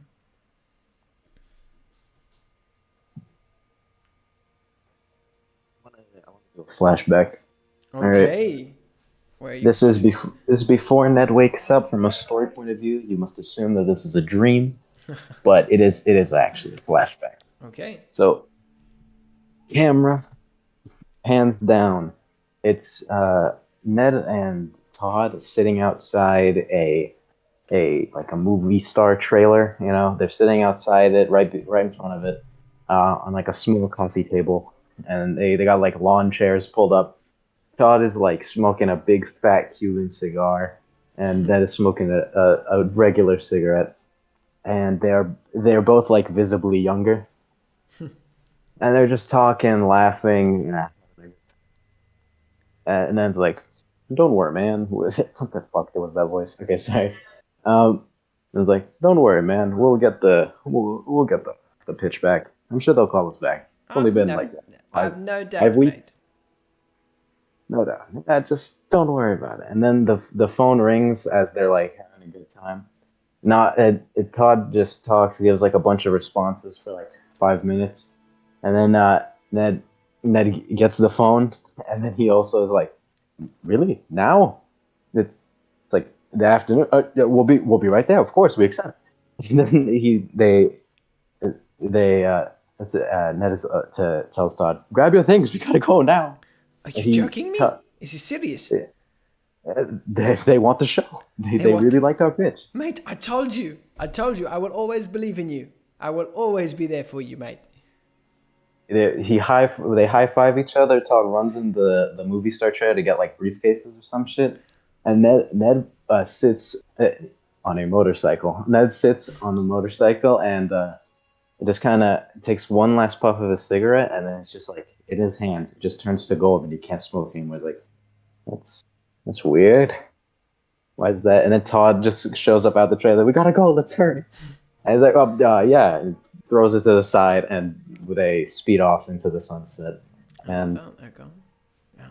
and I would like to hold on. How does it feel?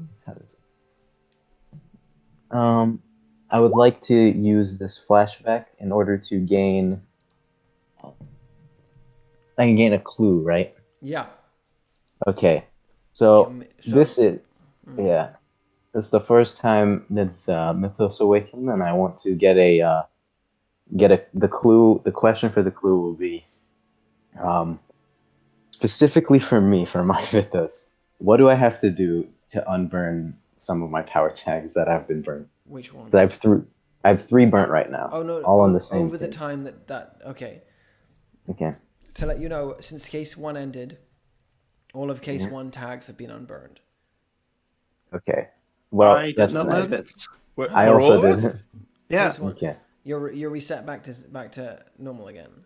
Lovely. Healed, Okay. we were talking about healed, but like you're back to normal again. This is Well, that's lovely. But I will say you can use your clue for anything else you want to know. Because Okay, I'll bank it for background. I'll bank it for later, but it is. Remember that you banked it because that is a very good flashback, and I don't want you to waste that because that was very well told. So keep that in your mind. The question would like the thing that is the topic of this is just the nature of my method. So, got it. Yeah. Okay. Isadora, what are you doing with your morning? Well, I suppose I have breakfast. What does Isadora's breakfast look like? Because you're a student, so I mean, like just to say, my student breakfast was like toast with no butter and just toast. So. Oh my god, that was so similar to what I was thinking. There you Definitely. Actually, a tiny bit of salt and pepper. Because they're very cheap. Brilliant. Okay. And what does he do then? Well, after adding like 2 drops of water to his cactus, he goes out and I don't know how to explain The it. second he goes out, he finds that there is someone waiting for him outside of his dorm room. Excellent. Because I had no There idea how to continue. is a woman there. Pale skin, pale blonde hair to the point of whiteness. White dress. It's the woman in white. She's standing there and she is smoking a pale cigarette that has no smoke coming off it. She goes, "Hello, you're awake. How are you?" He smiles. "I'm glad you're alive."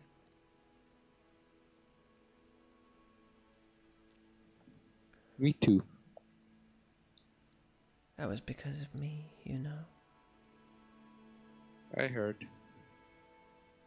You owe me." He nods. "What are you willing to give?"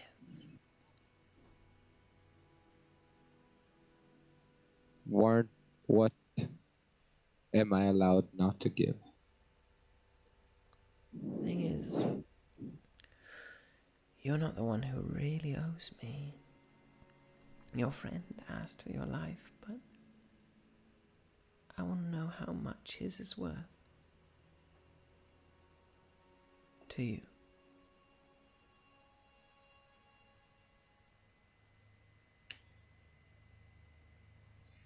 I can't give you a full answer.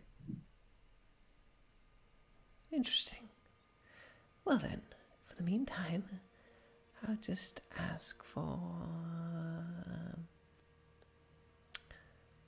consideration. And she draws in another puff of her cigarette. She goes, turns, and you know there's no smoke coming off it whatsoever. She turns and presses it into the wall of your dorm, and there's a shh as it burns through the plaster. And she lets it go, and she goes, "Just remember, I'm here. And one day, I'm going to ask for a payment, and you're going to have to consider what's more valuable, what I've given you, or what he offered me. Ta-ta!" She turns and skips her way down the hallway, He waves, smiling. and she's gone. Right. What are the rest of you guys doing with your morning? I suppose the door goes to class. We clearly have something to say. Say it. All right, yeah. Let's get to this busy morning. So waking up, the usual lovey-dovey couple stuff, making breakfast, eating it together. But while we're doing that, Elizabeth sends like through the university platform, she sends a message to all of her students, entailing basically an assignment that they need to finish. That she will be missing out the first part of class because of traffic, but that she will be back by the end and will expect everyone to have finished their assignments. Yeah, she's that kind of lecturer.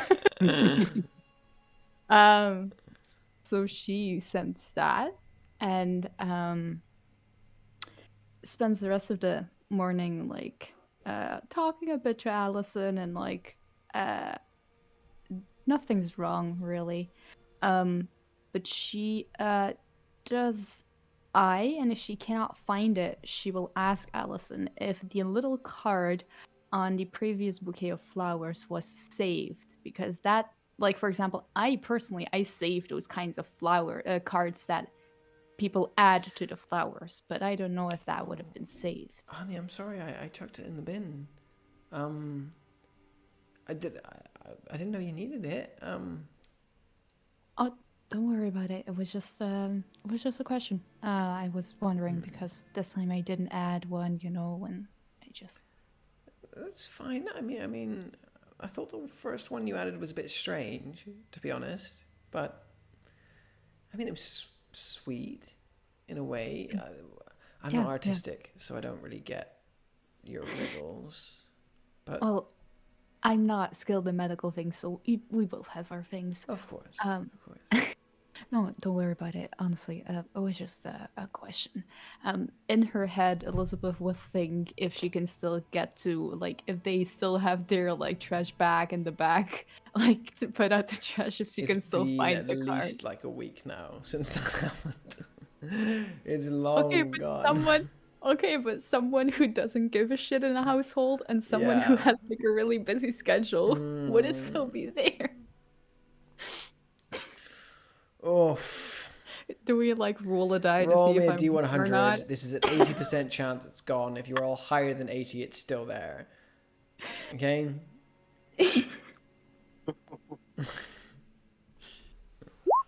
Oh Nope. no. Oh, It's gone, I'm Not there afraid. anymore. It's gone. Alright. Can I argue it's 45% chance? No. No, it's gone. Hey, Give I your know whole maths. point. Don't fuck with me. That's not. It's Um, a percentage, not an angle. At this Give your point- whole point. She sort of reaches out, sort of touches your shoulder. She's got a coffee in hand. She's dressed in a dressing gown. She goes, honey, I've been wondering, you know that space above the bathroom? Do we have anything that could go over there? It's a little bit bare. You have any paintings or anything we could put up?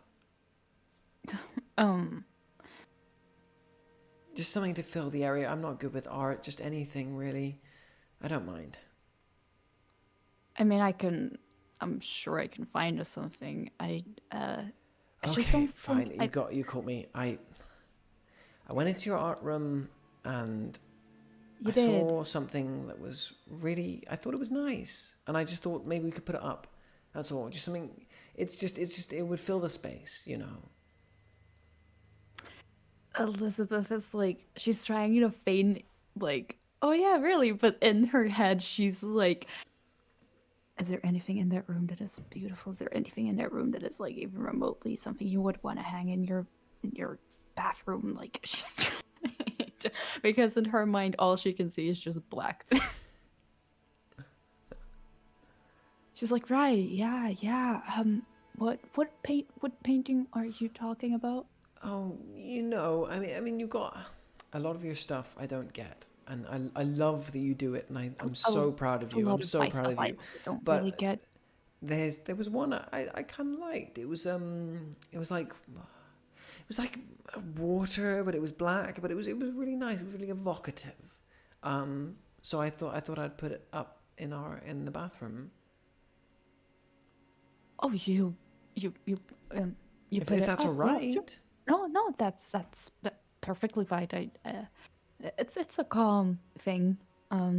Yeah, no, I don't have any problem. You know, you can enter the art room whenever you want to. I mean, I don't really like it in there, but I mean, it's so messy.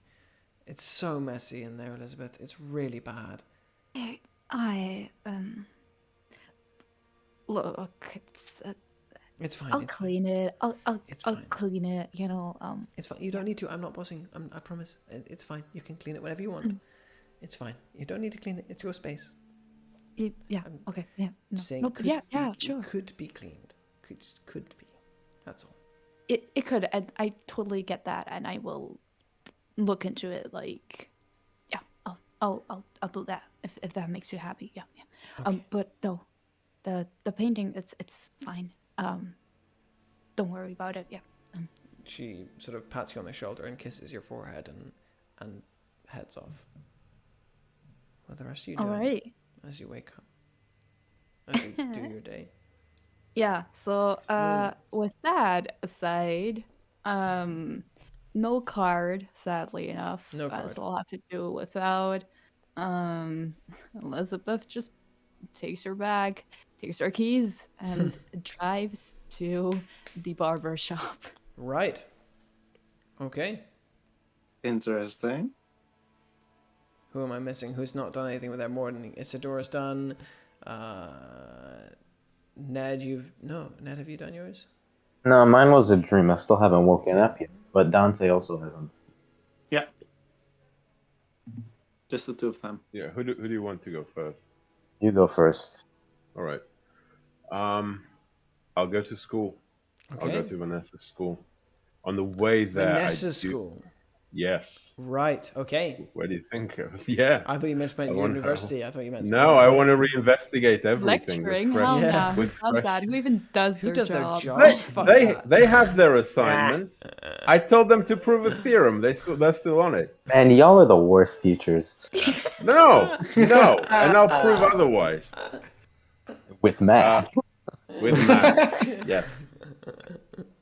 It might be a montage at some point, actually. Yeah, I'll go to Vanessa's school. I have to. On the way there, I do want to know what Cassius is like. Is he deteriorating or not? So I'll call to you there. Okay. You get through, and you get Cassia. So you get Celia, and she goes, "All right, hello. Hey, Oh, it's you. Dante. Hey, how's it going? I'm all right. How's our rock star? He's doing all right. I had a wee friend of mine have a few scans on him, and it turns out one of his kidneys failed. But Shit. yeah. Now, I've got a theory, Yeah, but I'm thinking that whatever these things were, they kind of. they stayed, didn't they? I think they stayed, and I think they did something when they left. I think they hit when they left. I'm But glad he you seems said that. fine now. I mean, he's better than before. We've got him Did you stable. see anyone else? There were a plethora of patients with similar symptoms to his, but worse. I've had a couple of people through, but to be honest, it's kind of what I told you before. No one cares about these people. Very few of them Well, are I being do. brought in, and the ones that are being brought in are either too far gone or well beyond. You know, it's the way it Look, is. don't be mad at me, but I kept one of the seats. You fucking idiot! No, look, listen. As Do you a know what control that could sample- do? It's gone now. It's gone now. Oh, that's fucking gone. reassuring. I kept it as a control sample.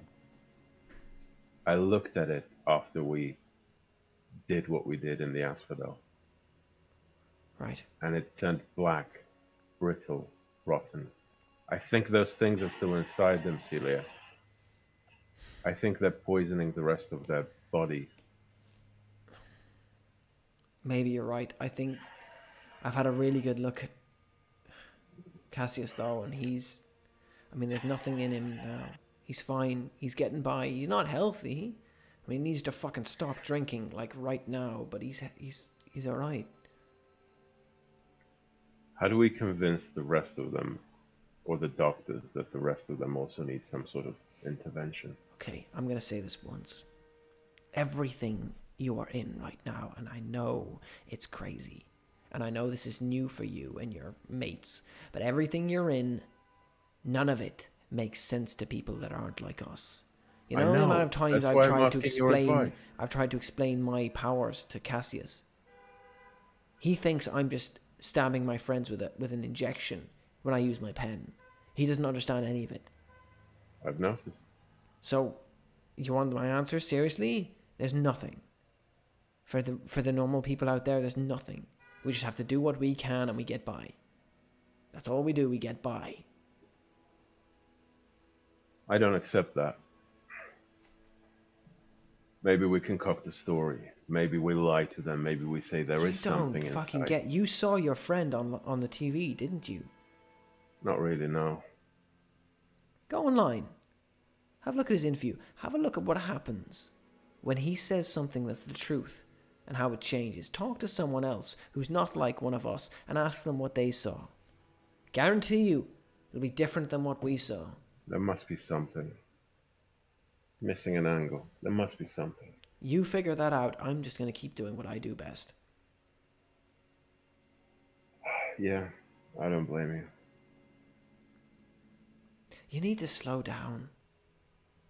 No way. Fine. I gotta go. Yeah, I Phone know. Sorry. hangs up in your ear. Shit. Yeah, I go back. I go on to school. That went about as I expected, to be honest. Okay. Is anyone else doing anything with the rest of their day? Can we have a pee-pee break? You can have a Yeah, pee-pee that would be break. much appreciated. We'll have a pee break, dude.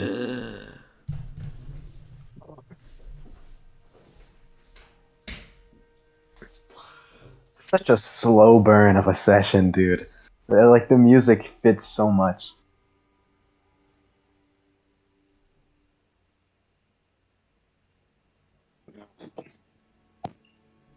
Bloody interesting. It's the halftime show that they have in the pee breaks. So yeah, the Shnaided and Herodine special. You mean the Ned Isadora fan? Yeah, they're gonna. It's like Troy and Ahmed in the morning. But yeah, how's Oh, thoughts on sacrificing me to the pale lady? Where are you going with that? I can't tell you that. Well, you're gonna kill me or no? Is basically my question. I just said I can't tell you. Oh, but yeah. And I'm afraid. Because I thought she was gonna come to me and she's gonna be like, we gotta pay you back. And then I was smooth talk my way out of it. Fear does you good. Not me. I don't know. Me? Never. You'd be surprised.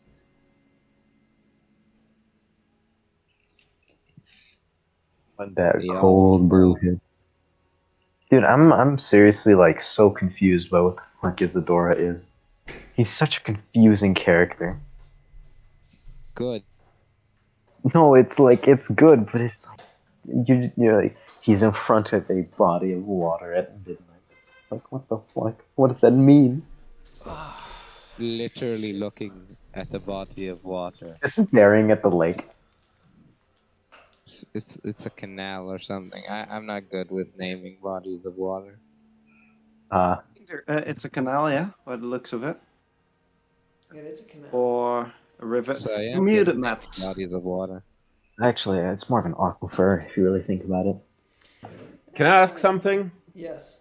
What? Matt, you're muted. If you're talking Is he? to us. Hello. There you go. Hey, at the end of that conversation, was she more pissed off at me or concerned? A combination of both. Yeah, fair enough. Combination of both. I'll take that. Definitely an air of pissed off, but definitely an air of like, sort of like, if I'm pissed off enough, he won't do it, kind of thing. Yeah, I'm still gonna do it. Yeah. Because was I'm wrong. me. Yeah. I wasn't saying it was effective. I was just saying it what it was. Yeah. No, it was good. It was really good. It was about what I expected. I didn't know how much of a shit she'd give.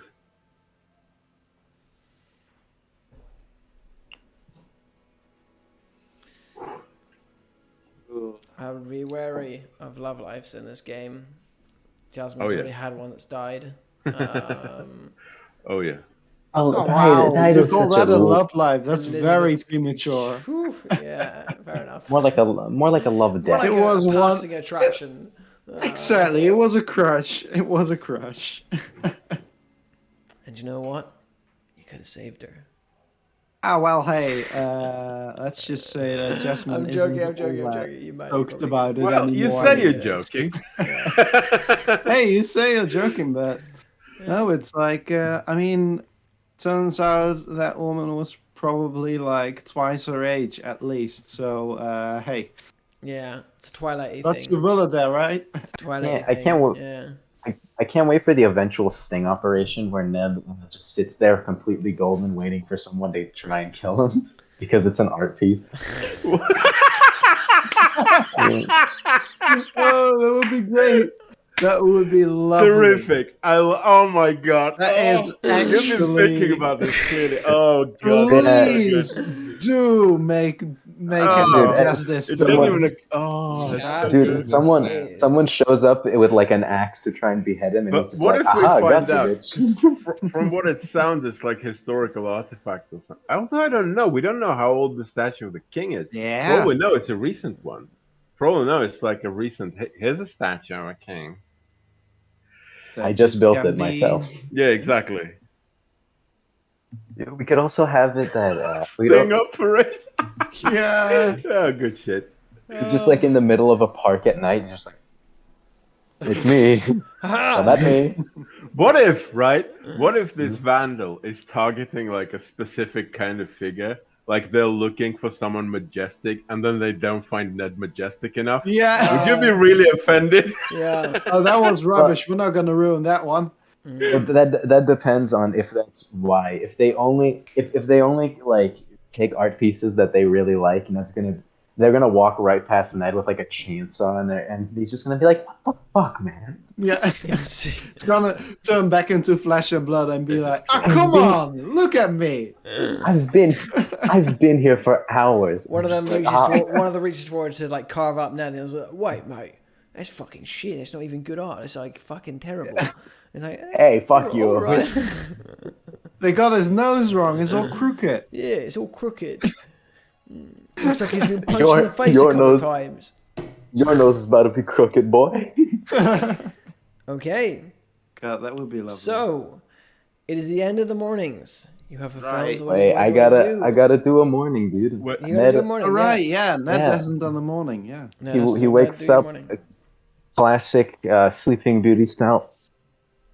Wake up in the morning feeling like Yeah.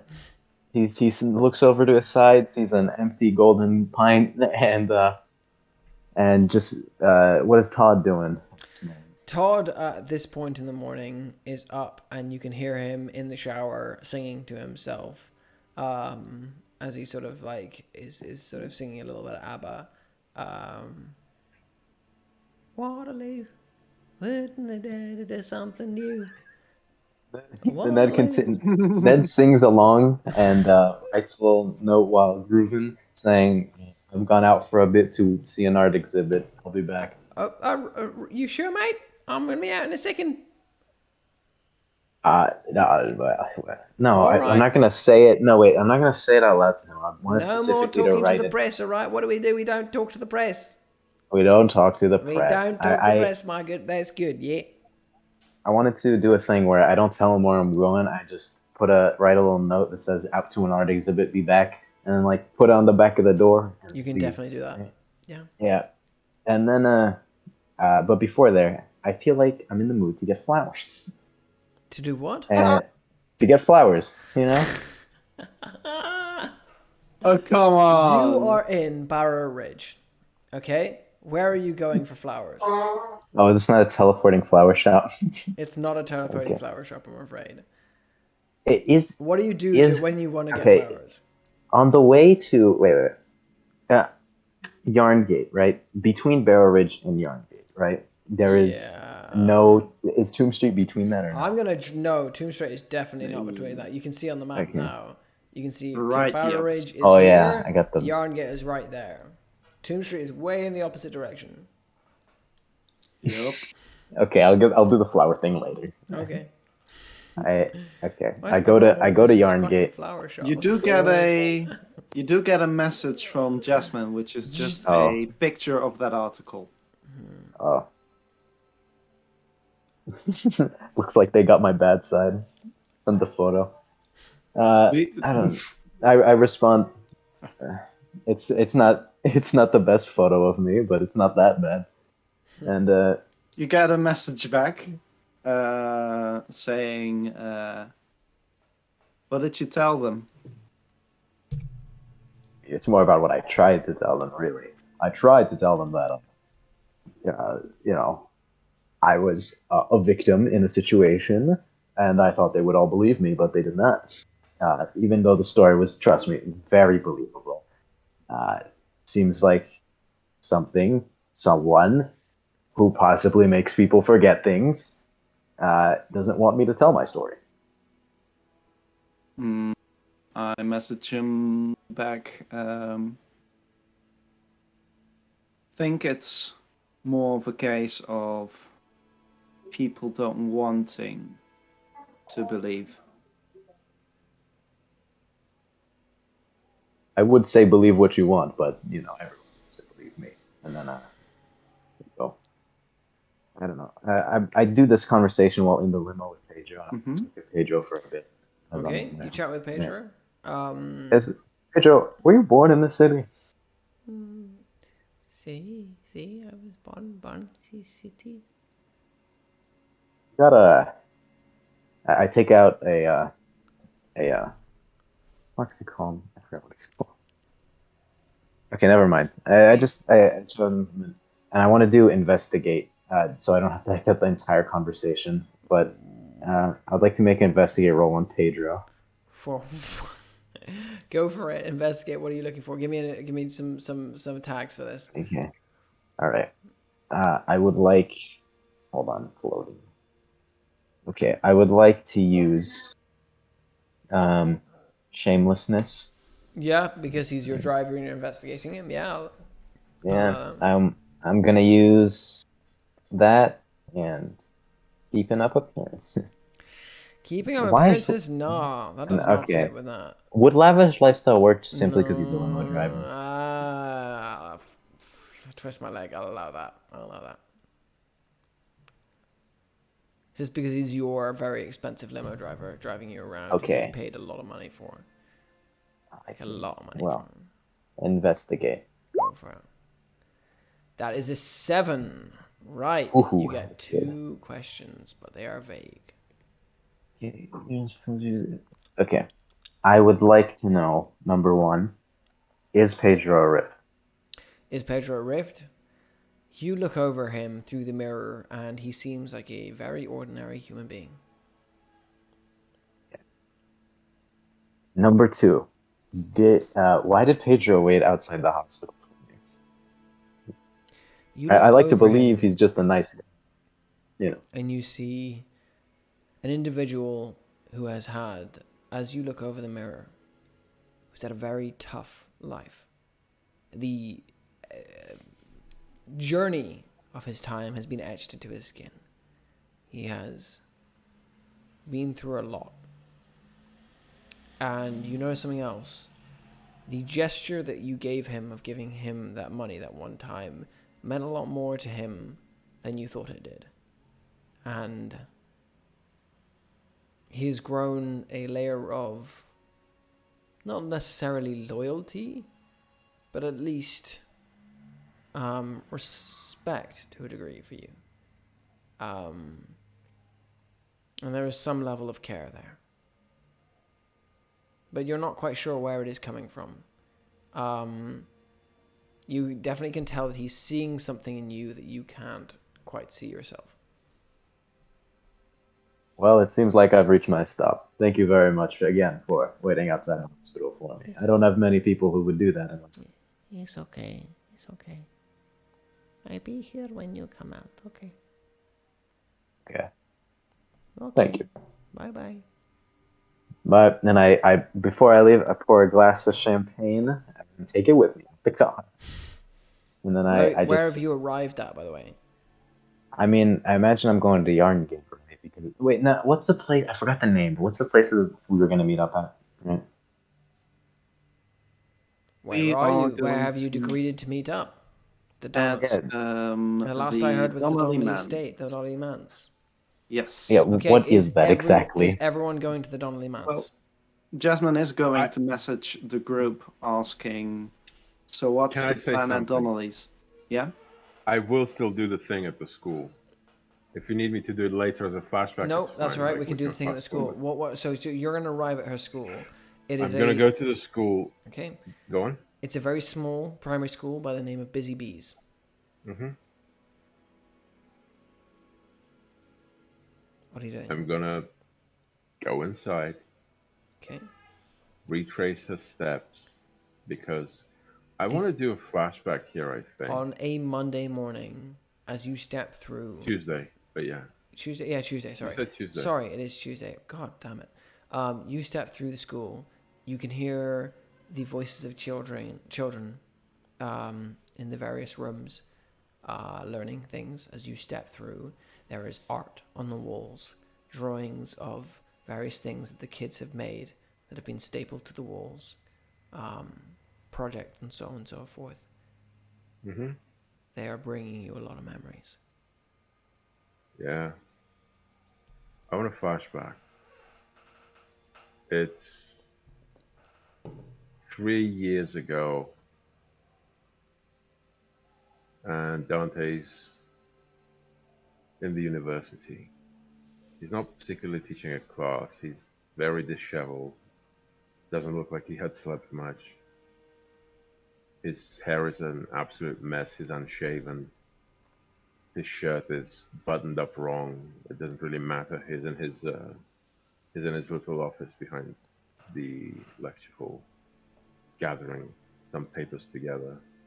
He goes up to the lecture hall. He sees that the students there aren't quite sure of what to do or what to say in that moment because the news have spread somewhat.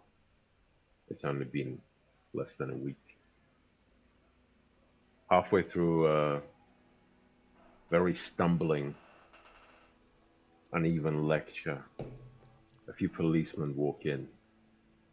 They take Dante in for questioning, and he spends the next 2.5 days, really, without much sleep, being interrogated. Dante being Dante, he shouts barbs back at them. He doesn't tell them anything because there's nothing really to tell. But the most important thing he does is he takes in every detail that they reveal, everything about the case that he didn't know. So that's a detail from the background. And I think it applies to the current Can you situation. investigate? For that situation, because that'll inform like my investigating now. Yeah, that's what you're investigating now. You're using your flashback to investigate now, right?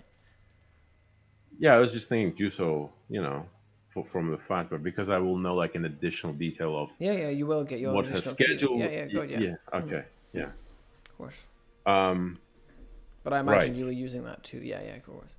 Yeah, because I would know exactly what she did that day, which class she left, Yeah. when did she go, what did she say she would go to.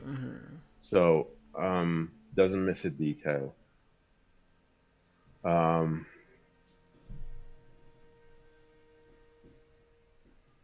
I want to argue that while doing this, he'll re-access police database and look at their notes once again to see if he had missed something, those 3 years ago and throughout, because nowadays there might be signs there which would indicate involvement of something from this world that we now inhabit. Yeah, That would previously he change wouldn't have things. noticed. Yeah. Yes.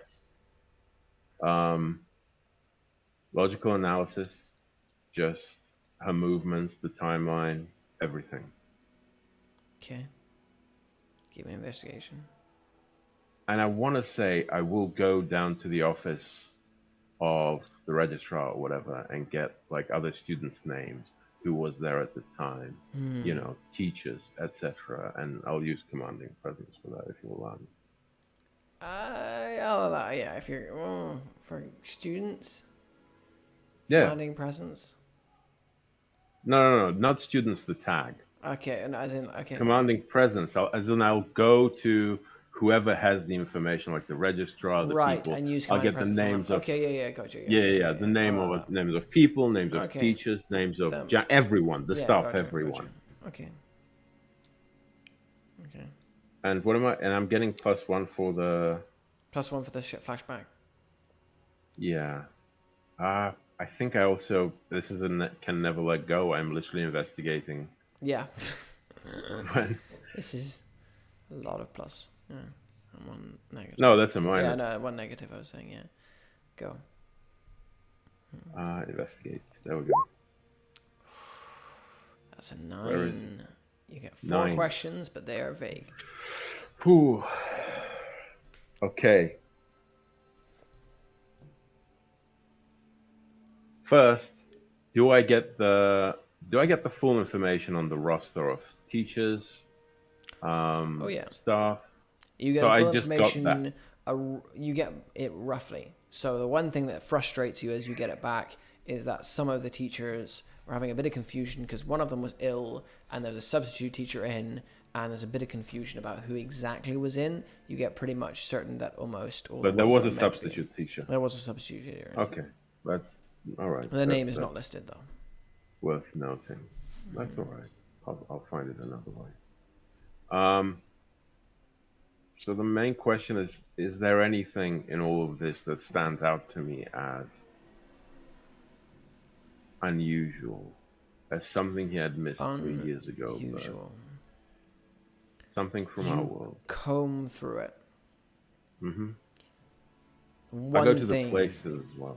you find as unusual is that one of the teachers received a gift at some point through the day that was delivered to their room that someone had to sign in for, and it just says in the term of like the logging of the person coming in and being let into the school, just says aid to Miss McEnany, present being delivered. So the aid to Miss McEnany. What does Miss McEnany teach? You look at it, she teaches art and drama and like basic stuff for kids. Was that the class she left? Was That the class you I saw? checked it over. That's your third question. That is the class she left before she disappeared. Okay. I have one question. One other question left. Can I keep it? I'll keep one clue, and I'll note that it was Okay. a 9. Okay, and with that, that's the end of everyone's morning things. What are you doing now? Cheers. Jasmine is going to send a message in the group chat asking, so, Donnelly Mance, what's the plan? We just going to show up, the 5 of us, asking to go in? Because that's not going to work. Sorry, directly as a DM, can you explain to me what is Donnelly Mans and how do you spell that? Okay, so Donnelly, Donnelly. Donnelly Manse is a very large house that is owned by the Donnelly family. That is all you know, unless you want to do an investigate and try and find out more. That is all you know about the Donnelly Manse. And I know what it looks like since I assume I'm standing inside it. Well, I mean, you're standing in front of it as everyone else is going to stand in front of it, so that's the time is going to sync up at that point as everyone else is. Oh, okay. Yeah. Sorry. Well, yeah, and before we say, like, oh, we meet up, Elizabeth will mention, like, I mean, she has classes to teach, but she'll also say, like, don't you have a bar to run? Like, it'll be a bit later in the day. Oh, I'm not there yet. Okay. Is what she said. Plan is just meet up there, ask about art vandals.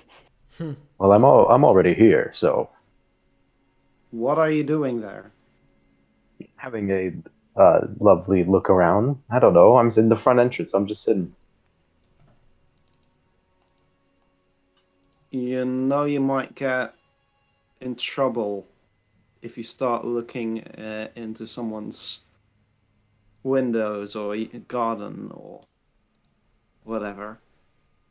Not a common thief. What do you think I am? I'm just standing outside. Dante will text back and say, Halford, how well can you play the role of a rich hipster who wants to buy some broken up statues? Have you met me? Vaguely. Yes, I can. If you're looking at What are we buying? Are you looking at What am I Donnelly house? buying? So you've arrived at the Yeah. Donnelly house, by the way. If you're outside, Well, yeah. the Everyone Donnelly- else had like stuff to do though, so I'm just Yeah. saying. So I am probably just there alone. I'll just say the that thing. you're outside it. Yeah. The Donnelly house Yeah. is massive. It is old, and it is kind of falling to pieces. As you look at it, it is this extremely old facade of a house with this almost columns, these giant great big columns coming off it, but everything has a faded, drained look to it. Like the rain has worn away at this building and just made it drip. As if there's a whole house is just like tired and ready to drip into it. It's massive, but it's kind of worn down. Okay. You stand in front of it, and the only thing that is perfectly clear is the fine set of black painted doors. The rest of it seems like worn and rain spattered. Do the doors look like the doors from Elizabelth here? Oh no, God, no! They just look like Okay, look like good. big fancy wooden doors. Okay. Well, is there like a park nearby or something? I gotta. There's just houses all around. None of them as fancy as this, but fancy-ish. I mean, they're middle class living all around, and then this thing is like a mansion in the middle of the middle class living. There are people living here, right? It's not like Oh a yeah, museum or a Oh display. no, there's people Okay. living in Okay. all of the floors around, and you can see inside the house that you're in, it looks lived in. The manse looks lived in. Okay. I buzz at the front gate or knock or something like that. It's got a gate in front of it, and you let a couple of minutes pass, and you hear, "Hello." Hello. Is this where I was supposed to meet up? No. Well, And it cuts out. wait, before you go, wait, I buzz him again. Hello. I'm here to buy an expensive art piece from one of the people in the neighborhood. To point me to where that person might be. I got very little information. Who are you? I'm a rich hipster who likes to collect eccentric art pieces. My name is Ned Halford. You might know me from the TV. Right. I will speak with Mr. Donnelly. Please hold. Thank you. A couple of minutes later. Hello? Yes. Mr. Donnelly is not interested. Please come back at a more convenient time. Like, tell me when to come back. There's no reply. Okay, I'll come back later. And I take a walk down the street or something. I spend the time perusing around the neighborhood. Okay. Jasmine has sent. Yeah. Yeah, what were you saying, Jasmine? Oh, Jasmine has sent a message saying, "Good idea, Dante. You should do that, man." I did, and Sorry, they I didn't should like do it. what? You should No, do that. Come on, Ned. It was. Oh, She did say that you had a good idea. He told. yeah. Only They half answered. of one, because They wait. Okay, so I texted the group. They answered, but they seemed very disappointed.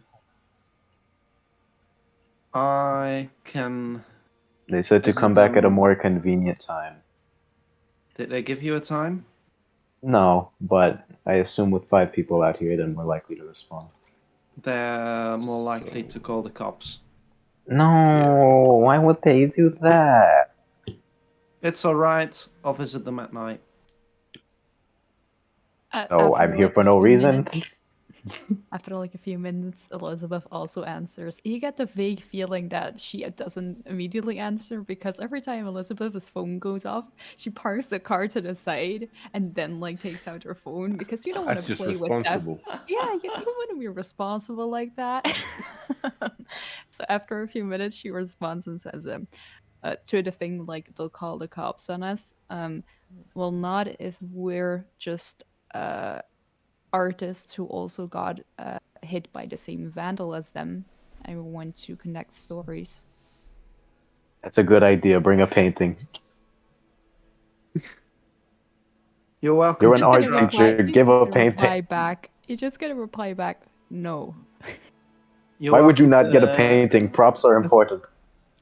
Props are important. You're welcome to try. If it doesn't work, I'll visit at night. Well, okay. I'll take a walk around, I guess. I'll. Fine. I'm here for no reason. Also, I like to imagine every time Elizabeth parks the car in order to stop, she's actually putting herself in more danger because she's like swerving in order to park. No. In the middle of No, traffic. it's a responsible. responsible way to do it. It's a Yeah. responsible way to do Hold it. on, I I mean, got a although- text. Give me a sec. Yeah, you could kill someone otherwise. Yeah, I know. Anyway.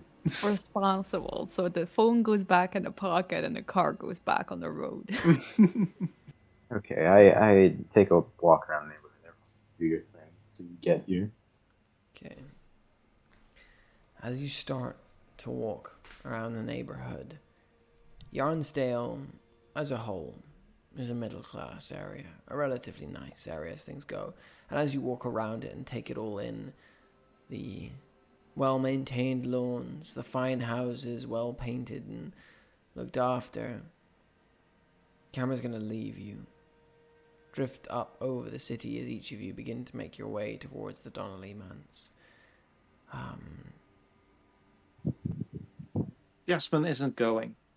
Jasmine isn't going. No, she's only gonna go in case they can't manage to get anything. I mean, I get the feeling that you want to end the episode, Yeah. like the session here, but also just for a thing, I'm not going like first thing. I'm going to Okay. the barber shop. Okay.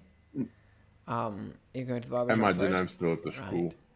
As the camera's going to pan out then over the city, watching the city still move beneath it as the day begins to drag on, each of you heading on to your paths. The beginning of this new journey starting to come. Deep beneath the city, though, a man is making his way down a corridor. A thin red ribbon is running through his fingertips, sliding through it like a snake as his fingers go over and over and it slips between them. It's thin like silk. It's strong. His hands are worn and bruised. They are the hands of a killer. They are Strangler's hands. He steps around the corner and he sees it. A statue deep beneath the city of a carved figure, hands extended. And he goes, "Well now, I'll make my move." He steps towards the statue, and he does what he needs to do. And when he is done, there's nothing left of the piece. And there is blood soaking from the cold stone as he steps away into the darkness. And that's where we're going to end things tonight. Woo! Clap, clap, clap.